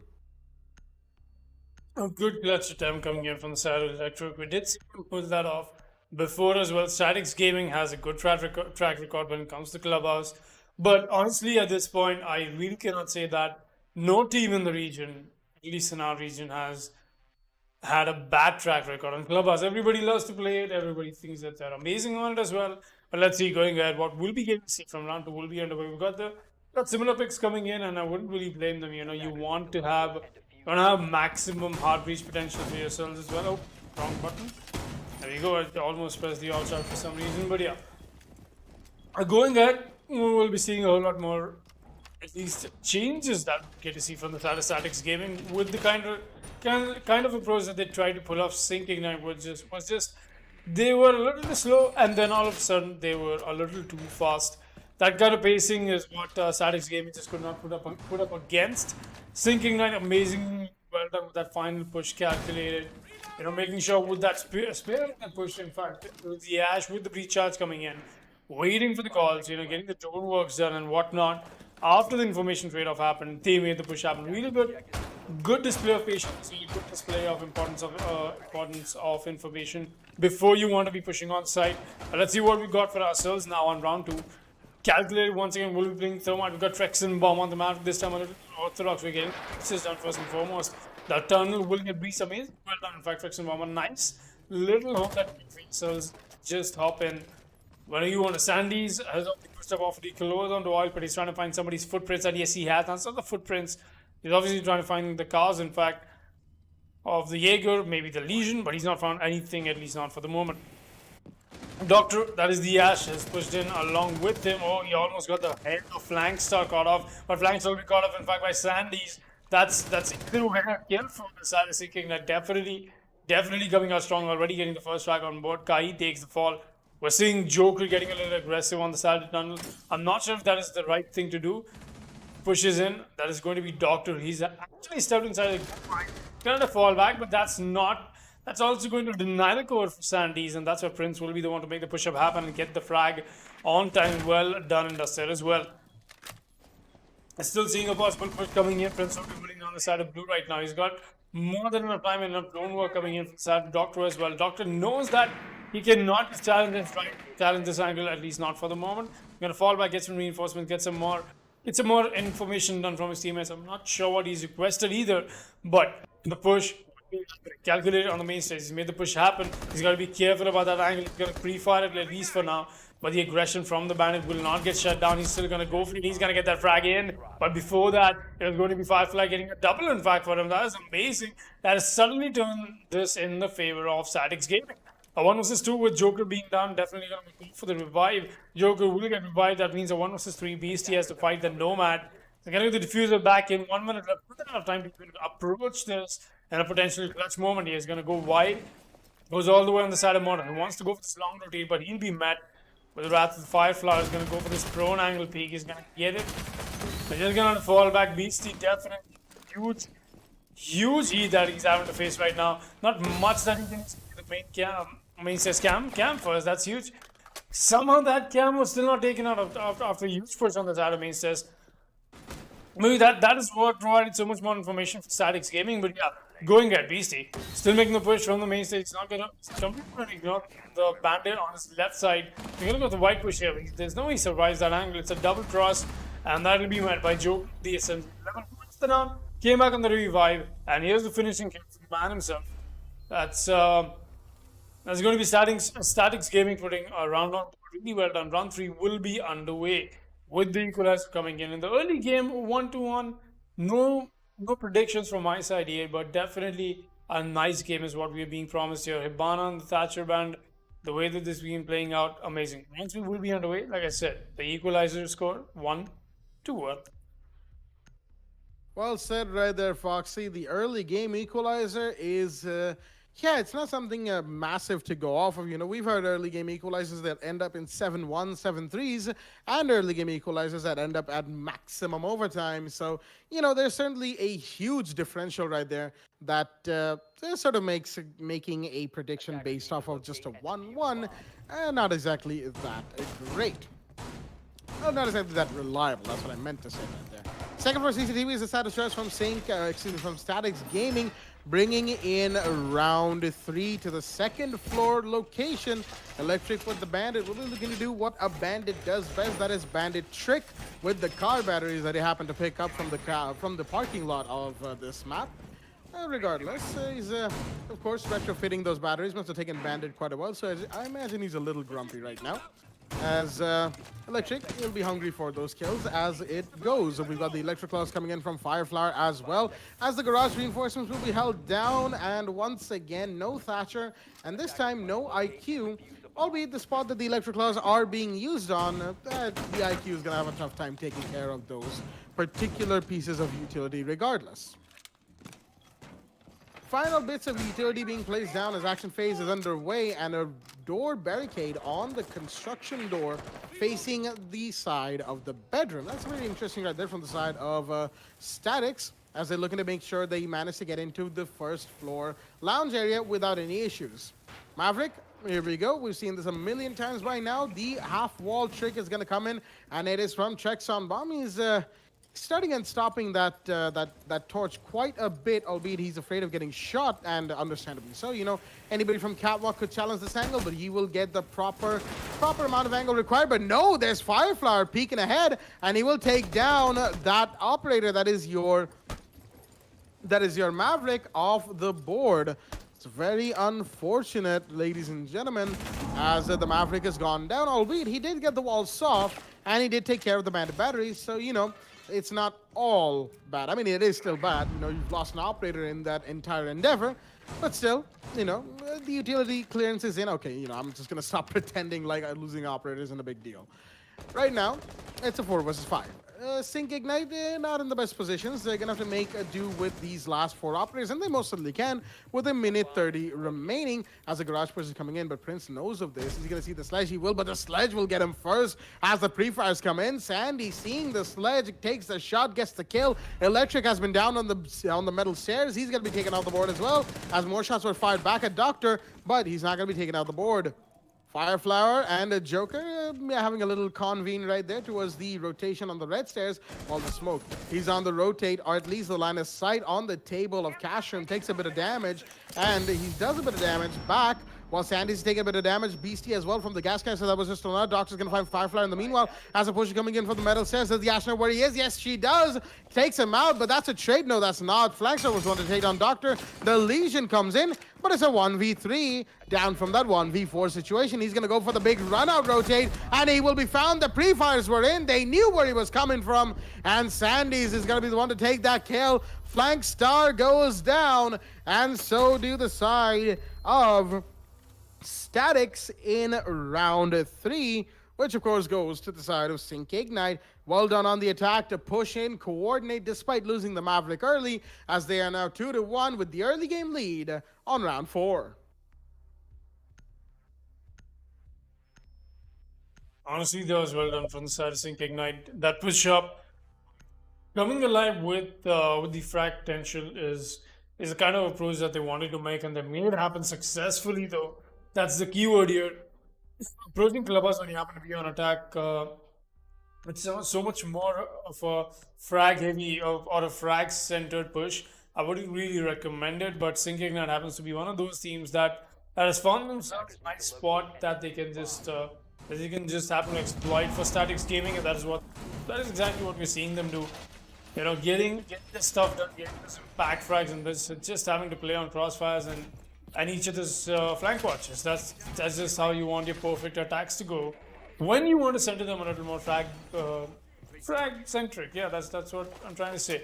But yeah, going ahead, let's see what Statics Gaming has in store for us. It's just 3 rounds into the game, 2-1, not a big statement, not at all. It's been the to and fro. Maybe this time around Statics Gaming will be taking the win, and we'll be going to and fro, back and forth, in fact, until we have ourselves a winner. Let's see who's going to be that for the night going ahead to the match. We're seeing all of the bandit batteries being placed on the side of the defense. We're seeing the new jammers come out as well. It's huge. You've got the Thatcher band, definitely want to be the denial you have for yourselves, and that's why I actually love the kind of the operator lineup that I'm seeing Statics Gaming bring up by themselves. It got Mute, it got Kaid, you got the bandit as well. Maximum denial, in fact, from their side with the Thatcher band coming in. Definitely utilizing crippling Sync Ignite of information, which in turn is pushing them into a little more frag, a little more phrase check method of play. I will still be seeing Ultragear once again go attempt this breach. I'm not sure if this time around he's otherwise more motivated to do the same. You don't want to die in the same place. It's not again. As he's going to get the alloy breaking. There you go. He hears it, but he's got to be careful about this, though. Breach from non-sensible comment, that is definitely going to scare out the Kaid a little bit, but he's still not going to be allowed to play awfully close. He's still being allowed to somehow. This is huge. This could be devastating. In fact, Kaid will still be allowed to do exactly what he was allowed to do last time. No, he moves out, but he'd be caught up by the sledge. That's the kill you wanted. Sandy comes up for his team. He's going to get the double. Look at that kill. The sledge has definitely popped up once again. And that's a very important double kill, in fact, for the Statics. Not only getting the garage control, but getting the Jaeger and the Kaid. Meanwhile, we're seeing get a kill on the Doctor. Calculating meanwhile is going to get electric back, and that's going to be a refrag. That's all going to come down. Flank start and local flank start trying to push up from the side of the metal stairs. He's going to observe that they still haven't got exactly a walk-in breach, and that's why he's got a little bit of a chill pill moment for himself. Joker very anxious. Wants to go for the run out and get a frag or two and maybe even fall back safely. But this is anticipated from the side of Sync Ignite like last time, and I cannot just sleep on the fact that that won't be expected from Sync Ignite. Once again, he goes for it. He's going to stick it this time. Not to see if it comes out. That's not going to claim anything. That's definitely going to scare the attackers away, though. The push-up from flank side. He's trying to make this happen, but Joker in a really cheeky spot. He's got to make the push-up. He's going to get caught. And that's going to be a very important frag. Sandy once again standing up for his team, but flank so is flashed out of his mind. That's a bad spot to be, and Beastie will make sure he does not stay in that bad spot for long as he relieves him of his life. Even without getting the breach done, that's nice. Alright. So, Sync Ignite once again coming out strong with frag potential. We did see the sledge push up, was allowed to do that all by himself, solo push, and that just worked for them. Not fragging the side of Statics Gaming so far. We got 3-1, and round 5 will be underway. Statics Gaming definitely need to pick up their pace, because having to lose these rounds of defense on a map like Clubhouse, you just cannot expect things to get a whole lot worse. That's just the worst spot you can be on. But let's see. We've still got 2 more rounds before the round swap. Let's see who got Statics Gaming in their back pockets. If they have some tricks up their sleeves or not. Round 5, 3-1, heavily in the favor of Sync Ignite right now. Very well said right there, Foxy. Heavily in the favor of Sync Ignite, not just that, mind you.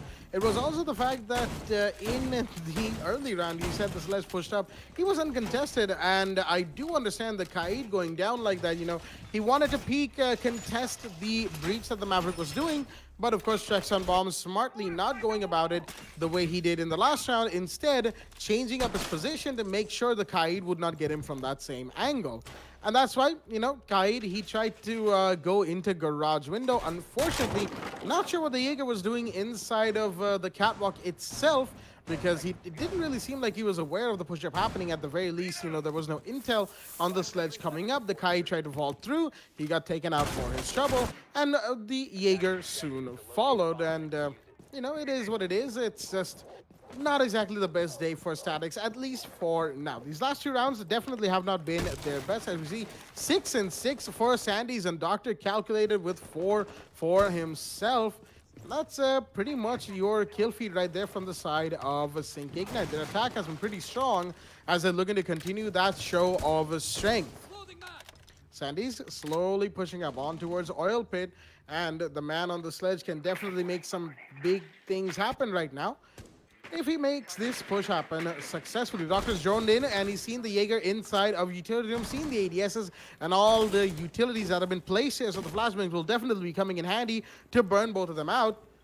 But there's only 2 operators. There's a Legion to throw a goo mine in. As one flashbang comes in, the other comes in as well. It's gonna blind Prince, and there may yet be a push coming in, but the last flashbang will be caught by the ADS as the sledge has reconvened with the Ash on the blue stairs.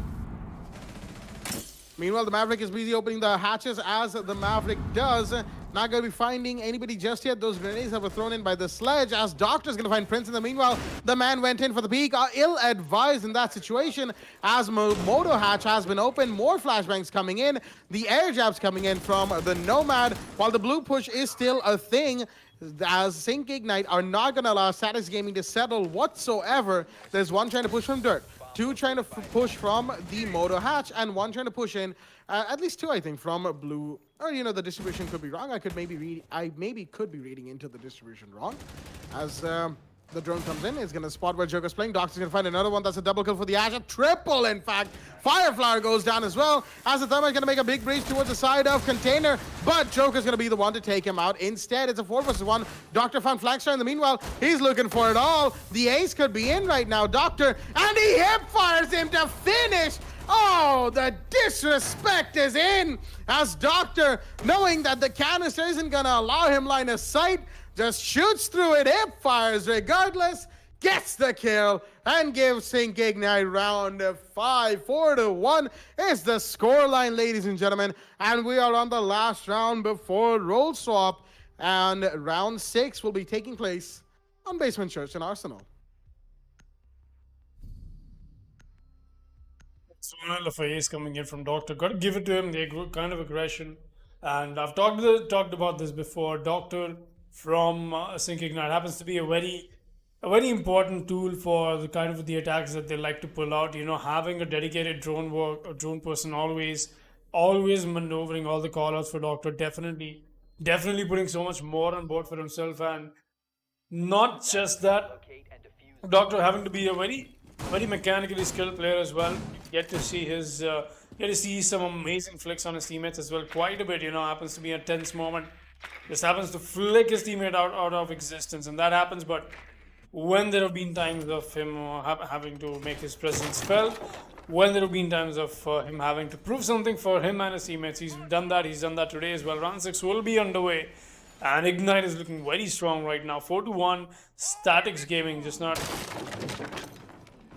Beastie, alright. Beastie apparently wants some piece of that. Okay, alright. Beastie for sure. Beastie in fact if you guys do not know, he was the week 1 top 5 MVPs of the division from Division 3. So yeah, Beastie, huge praise, but just not today, I think.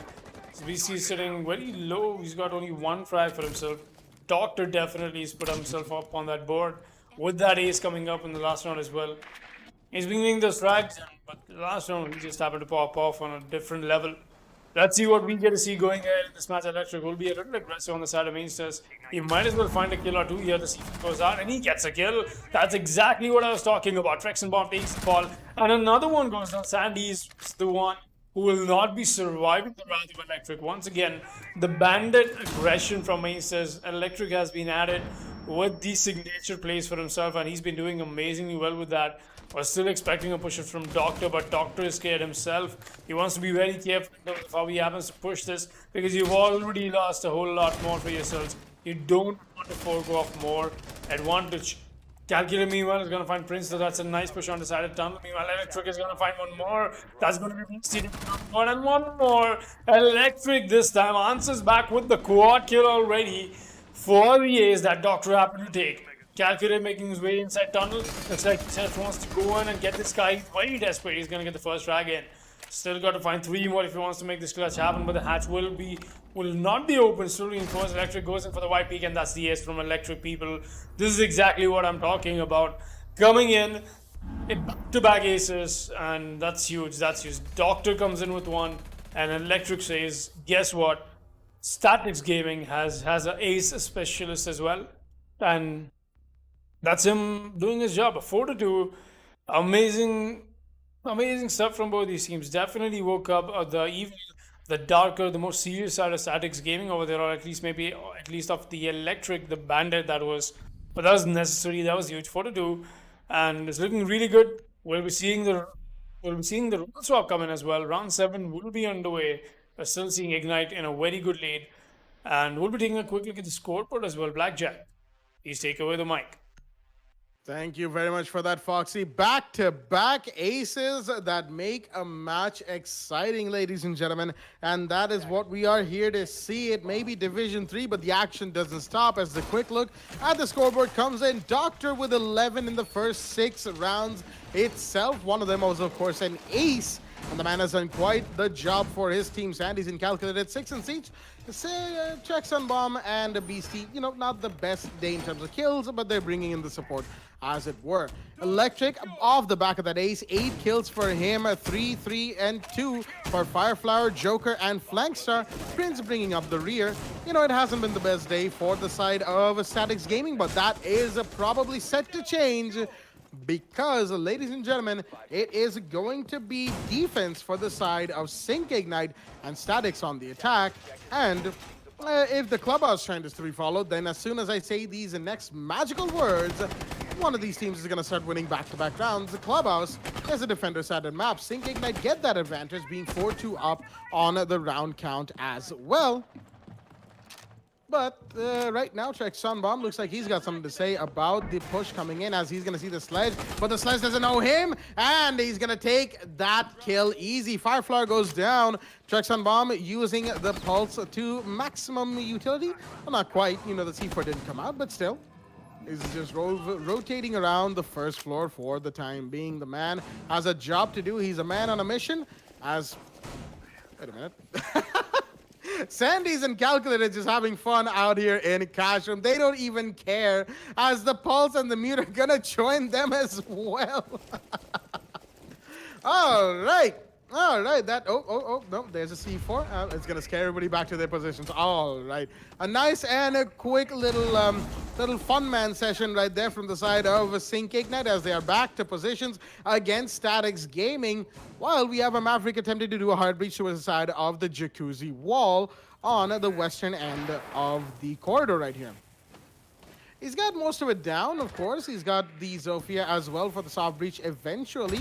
He's missing a few of his ticks, mind you. There we go. He's going to finally get that done, and the hard breach is through. Zofia's lifeline will come in, finish it off, and that is done, ladies and gentlemen. Nice and quickly from a Joker. Definitely could have been a little bit more efficient, but still, it is a good job.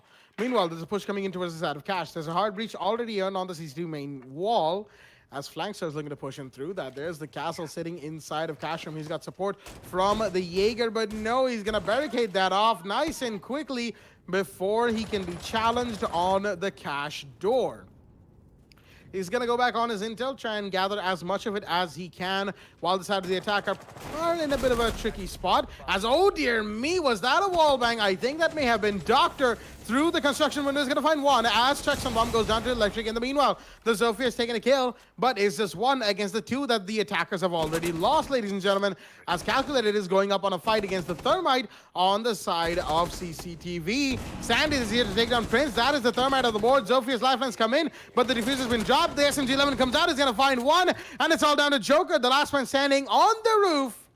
Half HP, one grenade, and an AR, and he will not get the kill. Onto the run out. Doctor takes that kill, and Sync Ignite, they may have lost round 6, but that does not matter, as they will take round 7 right off the bat on the side of the defense. Round 8 comes in, and it is 5-2 on the favor of Sync Ignite. You've got to give it to Doctor. He's definitely having a great day, in fact. He's loving to make those runouts, those monkey plays, you know, trying to get those very flashy and very cheeky kills for himself. And he's been, honestly, he's been good at fragging aggressively, getting that kind of dynamic going for his team. Definitely a great day for him. We're seeing the 6 picks coming in from both these teams. Church and Arsenal is going to be the defensive side. Guy understood. We'll be seeing the Capital pick coming in from the trade-off onto the IQ. I don't really blame them. There's no huge echo used. There's no huge Valkyrie being used. So we get it. You don't want to bring out the IQ. Understandable. Have a nice day. Yeah, that's just the meme. But yeah, going ahead, we'll be having ourselves Kai with the reinforcement. Very standard stuff. They're going to be making sure they get the reinforcements done up top. And a good.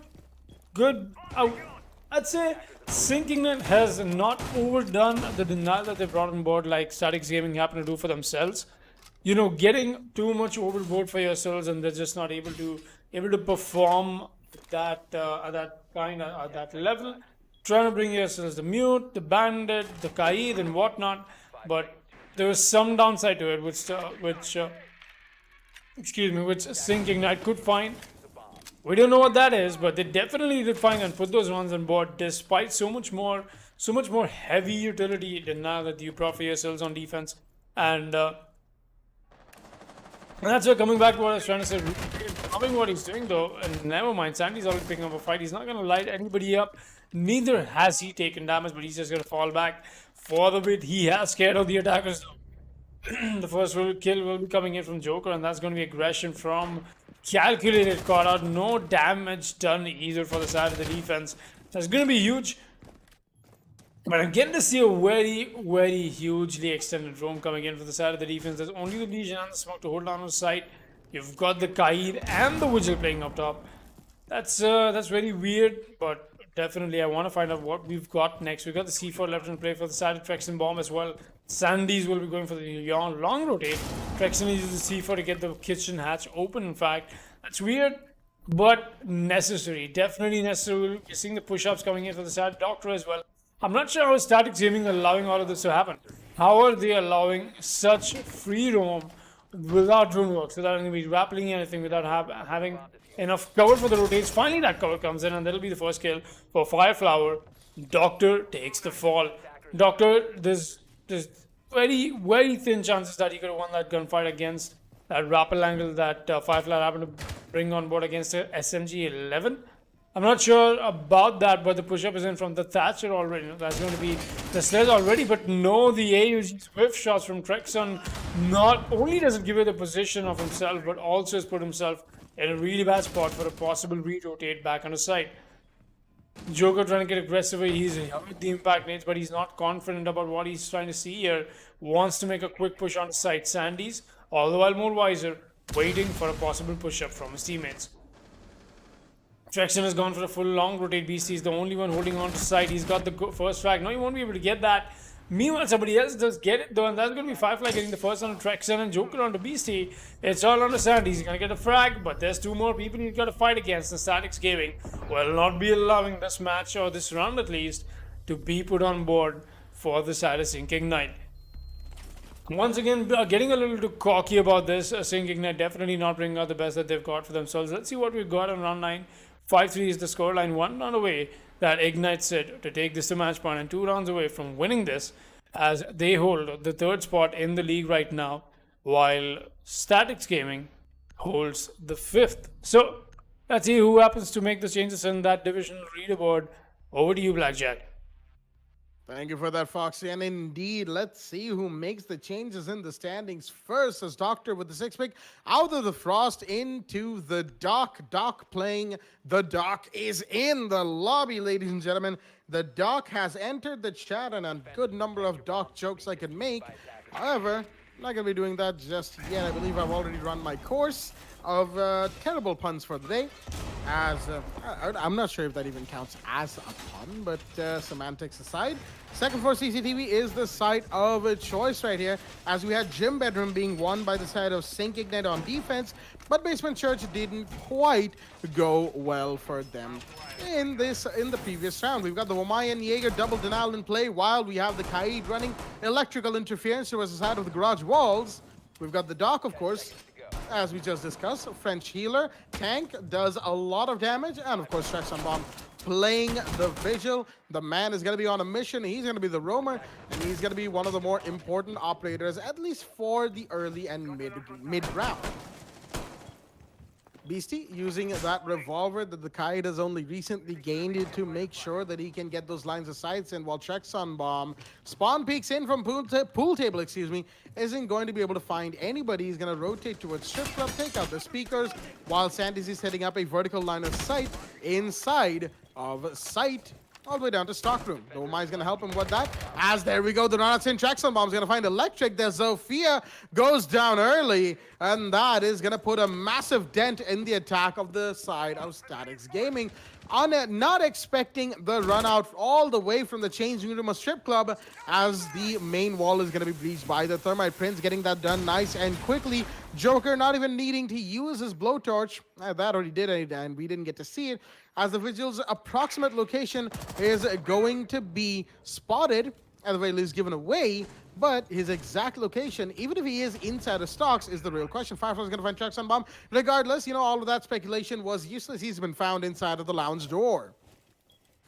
4 versus 4 right now on round 9. Sync Ignite, they stand a good chance of putting this game on to match point. The Thermite's going to find the Doc in the meanwhile. Doctor getting a bit too overconfident on that peak right there. Prince is going to take that kill. Low on HP, the man is, but that kill is a priceless one. Doctor's been very deadly throughout this entire game, and taking him off the board is going to be a pretty big deal. Joker, he's gotten a breach done on towards the side of the garage wall, and he's got the sledge to finish off that breach. He's going to be joining in through stocks and garage in the meanwhile, as right now the push suicide is being set up slowly but surely. They still need to get the Jaeger out of the catwalks area. Prince has to be careful on the kind of firefight he takes, because he's low on HP. One bullet and the man is effectively dead, while Flankstar takes some electrical damage. Okay, even the Capital, as flashbangs are being thrown in, but there's Womai Magnus and EDS as the cast those off. As Sandy's, oh dear me, he gets caught in the rotate at the wrong time. Flankstar will take that kill. It's a 2 versus 4 as more Womai Magnus are coming out. Calculated,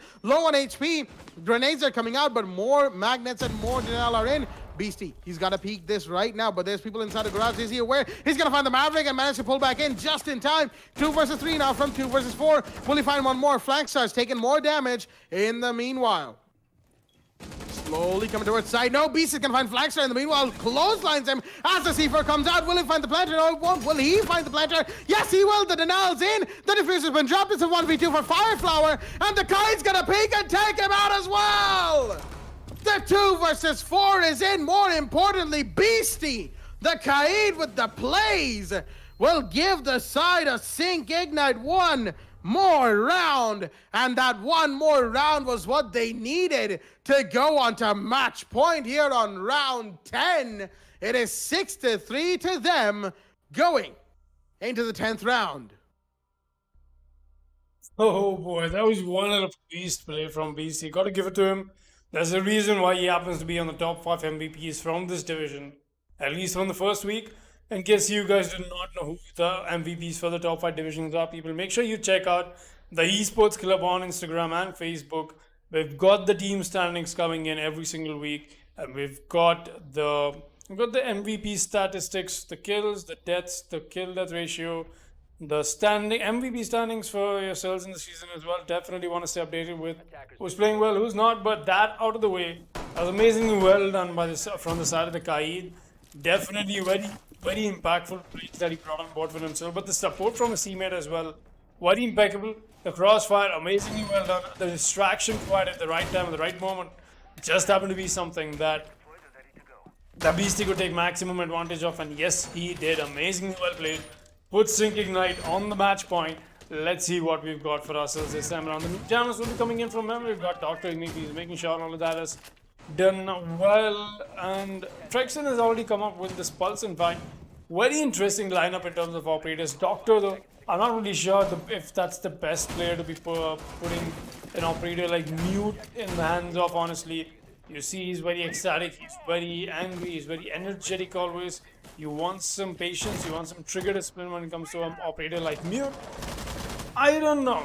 I don't know. It happens to be a very late denial operator. It's just not one of your entry frag ops. It's just not one of those ops. Yeah, it's that simple. You got that kind of utility as well, but no. That being put aside, we will not be discussing any more of White Outfits playing the Mute, but the fact that Sandy's is playing the Jaeger. Sandy's, meanwhile, taking a quick look at him. He's got 8 frags to his name. Very good, very well, in fact. The Thatcher's band, that's why you can just put down those ADSs just like that. Doesn't have to worry a whole lot more. Joker, though, this time around will be bringing out the Maverick. You want to get the Maverick wall breach done. You want to make sure that you have that kind of, oh boy, a nice attempt on the C4, but the Maverick will be surviving that at least for the moment. BC does try to get aggressive a little bit. We've not got the Bandit either or the Mute trying to stop off whatever the breach is coming in from the side of the Maverick. We've only got the Kaid shot, and that's huge already. But he's got to be careful about this Kaid once again. He's got this angle for himself working. Oh, that is definitely going to scare the Maverick, but there's the turnaround, and that's going to be the kill for Electric. From the side of the attack will not be falling for the same gimmicks that side of defense has put up. Oh, time and time again, really well done. A nade comes out, but that's going to leave calculated in the safe zone, at least not for now. It's not in the detonation zone, but the push-up is in from Doctor already. This is exactly what I was talking about. Goes aggressive on the breach. He wants to move back, or does he not want to? He's going to go for it. He's going to get the frag, and once again out fragging his opponent's Doctor here. He's not going to get one more. Then there's a huge turnaround in terms of the frag potential that just went down. Electric, meanwhile, did get the refrag on the Doctor. It's all on a Prince over here on this extended roam. He's going to get the first frag and he won't be surviving the second one. And suddenly it's a 1 versus 2 for Electric. Definitely a position that he's found himself in, and he can make it out of here as well. But the Mute jumps are going to be one hell of a problem for him for collecting information on where the defenders are playing. Trexen and Sandy's, both of them on full HP. So Electric is the only one who's not there. We got the C4 into play from the side of Trexen as well. Definitely could use that for himself. Will he be able to do that or not is a good question. The push-up is in from Electric. He's going to get some pre-fires in, but he's unaware there's somebody playing downstairs. The push-up might be in. He's going to get the first frag. That's a lot of damage that Sandy's already done to him. Even one of the C4 sharpnel could get him. And now he knows there's a Pulse playing down below. He did hear the cardiac sensor. I don't think the Pulse knows that. And the push-up will be in from Electric. He's pushing him closely. This is the kill that Electric needs to stop his team from losing. He won't be getting it as Sync Ignite will be winning tonight's last match, and that is going to be with the scoreline of 7-3. Amazingly well done from them. Great attacking rounds that they happen to put on board, and that is what cemented them when they happen to go on the side of defense. 7-3, a very dominating, a very nice play from Sync Ignite. Got to give it to them, and a very well-deserved MVP as well. Doctor takes it away. And that, of course, finishes up the stream matches of the day, ladies and gentlemen. A 7-3 to the side of Sync Ignite on a Clubhouse. The result of the last match is in.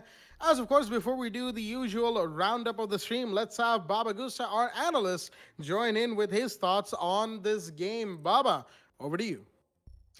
Well, thank you, Jack. I believe this is the first time in TEC history that we are going to be witnessing 2 aces in one single match. That is one of the history that we need to write it in our textbooks, because it's quite rare to see both of the teams, Sync Ignite and Statics Gaming, both of them having 2 aces at the same time, especially, it was really great. But when it comes to the performance wise, Electric, I just have to give huge props to him. Electric, he is one of the players who always make those plays happen, but unfortunately this time who couldn't make that much.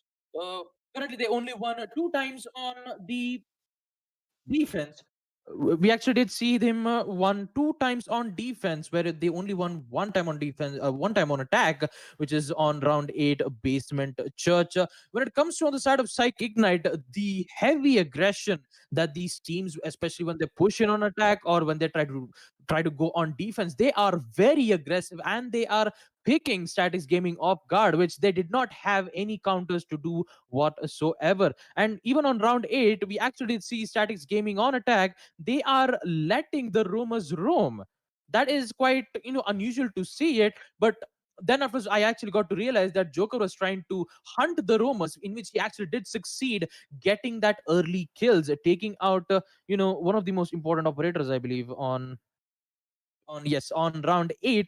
Yes, the early picks which actually led the attackers to get in on the side. Eventually we didn't see Statics Gaming go under post plan situations. Most of them were like they basically took all 5 players off, and that was basically it. But yeah, the most unusual thing was on round 7 Think Ignite.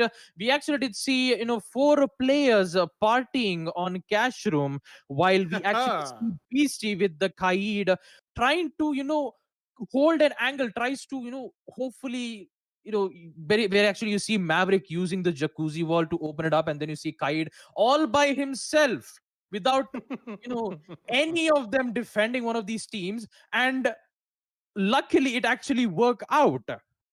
How does that work, Jack? How does that work? Even though we actually never mind. It's I was just trying to make a joke, but it actually it came out well. But huge props to Sync Ignite. The aggressive. I wouldn't say just being aggressive. The plays from Doctor was quite impressive, dude.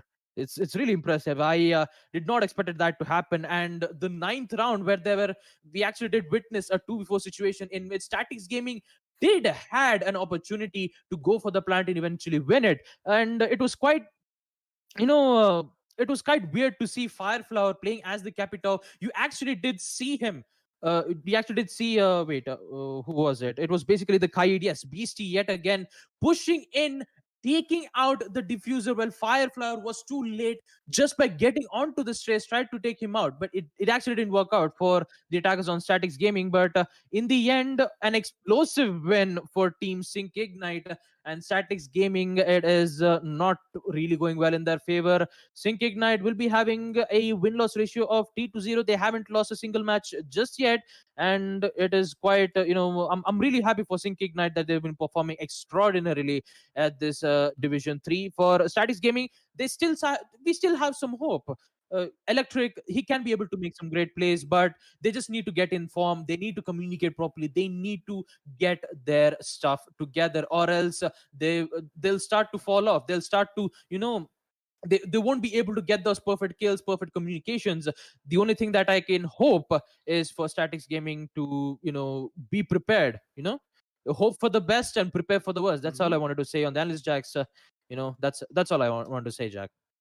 Thank you for that, Babagusa. That beautiful analysis of the last game that we had on stream. Speaking of which, let's have our overview of the games that we had on stream today. Starting of the day was on Theme Park, Saw versus Team L2K on the first stream of the day. L2K took that 7-3. Most rounds actually came a lot closer than that 7-3 might lead you to believe. However, Saw were just not good enough to win those gunfights or those rounds, which is why it's a 7-3 in the favor of L2K. While once again on Theme Park, Knaves Gaming took on Sangfreud Esports, and Sangfreud continue their run of unfortunate matches as the Knaves took them down 7-1, complete domination. Coming around to the second stream, the second half of the day, Nat versus KL11 Esports. Nat wins over KL11 7-3. And KL11, as me and Foxy, of course, discussed, continued their run of unfortunate matches as well. As, Nat has definitely impressed us this season. And to round things out for the night, Statics Gaming versus Sync Ignite. Sync Ignite managed to win 7-3 over the side of Statics Gaming on Clubhouse, a different map that's not Theme Park. With all that being said, ladies and gentlemen, thank you to everybody for joining in on today's matches. And we will be seeing you tomorrow with Day 4 of Division 3. Week 2 will end for Div 3 tomorrow, and Division 2 will begin the day after. But the day after is a long way away. We still have Division 3 to go. And it's going to be a pretty exciting day of games. With that being said, thank you to everybody for joining, and we will see you tomorrow. Stay tuned, and good night.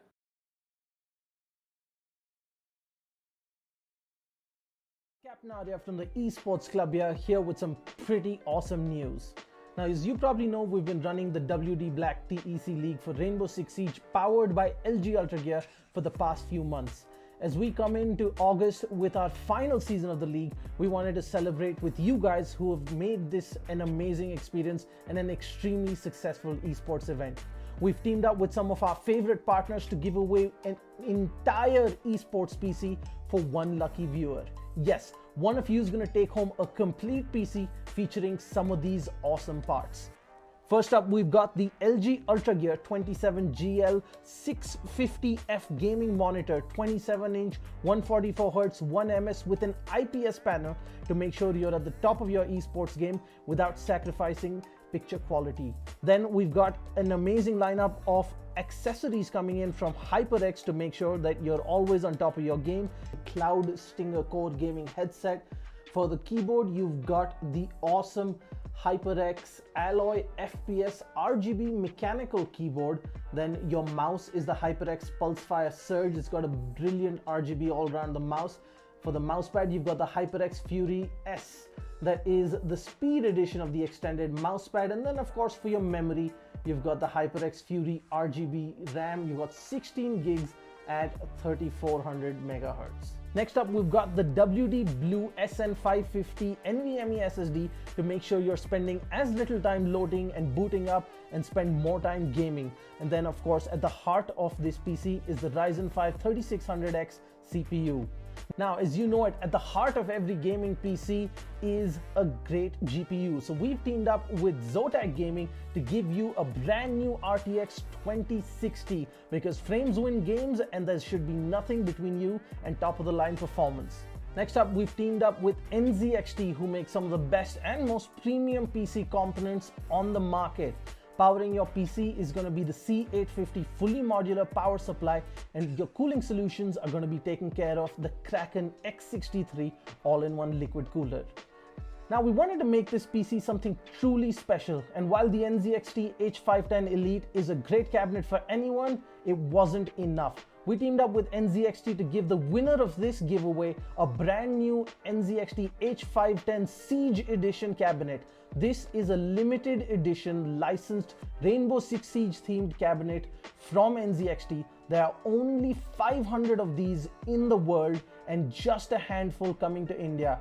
The side panels of this cabinet are themed in the wall and door reinforcement designs from Rainbow Six Siege, and there is an illuminated 6 icon on the front panel along with a 6 icon charm and a puck in the signature breach charge design, which is only available with the H510 Siege.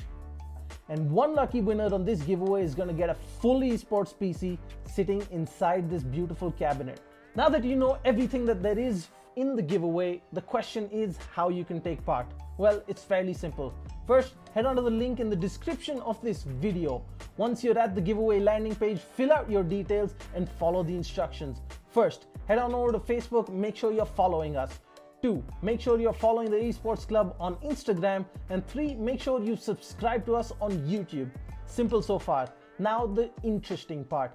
In a 1-minute video on Instagram, tell us why you deserve this epic new PC from the Esports Club and all our partners. Make sure you follow the instructions carefully, use the right hashtags, tag the right accounts, and you can be one step closer to winning this epic setup. Now that's it guys, just a little bit of work and you can be one step closer to getting yourself your dream PC. I'm Captain Arya and this is the Esports Club, and we hope to see you in our next tournament.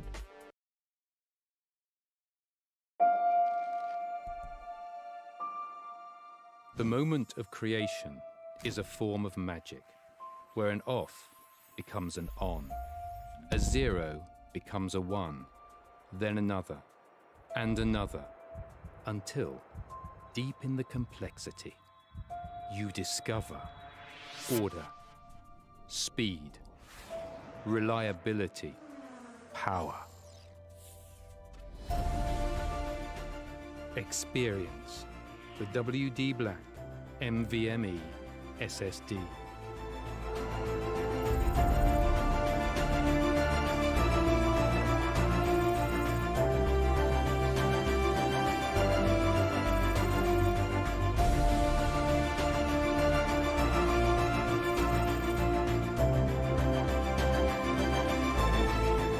Fueled by darkness. Level up to NVMe SSD performance.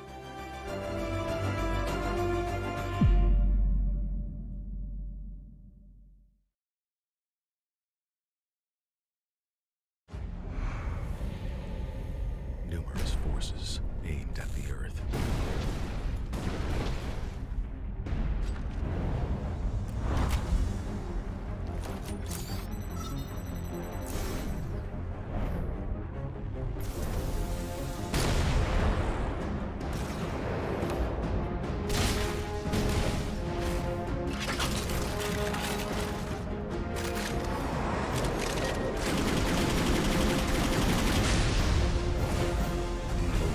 And injustice.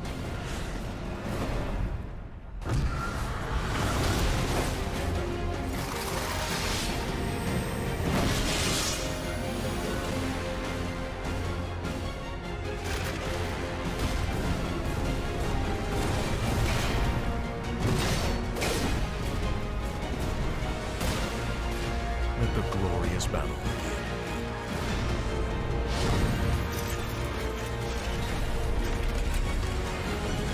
Geared up for victory. LG Ultragear Gaming Monitor.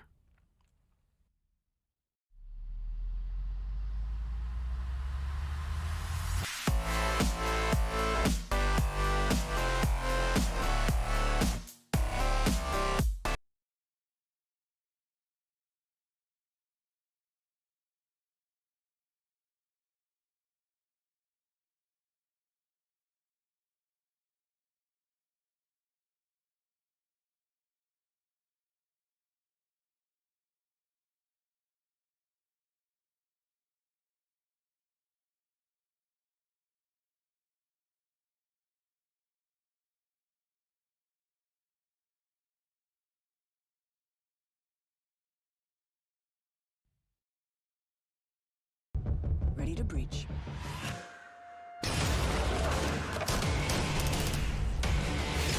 Go, go, go!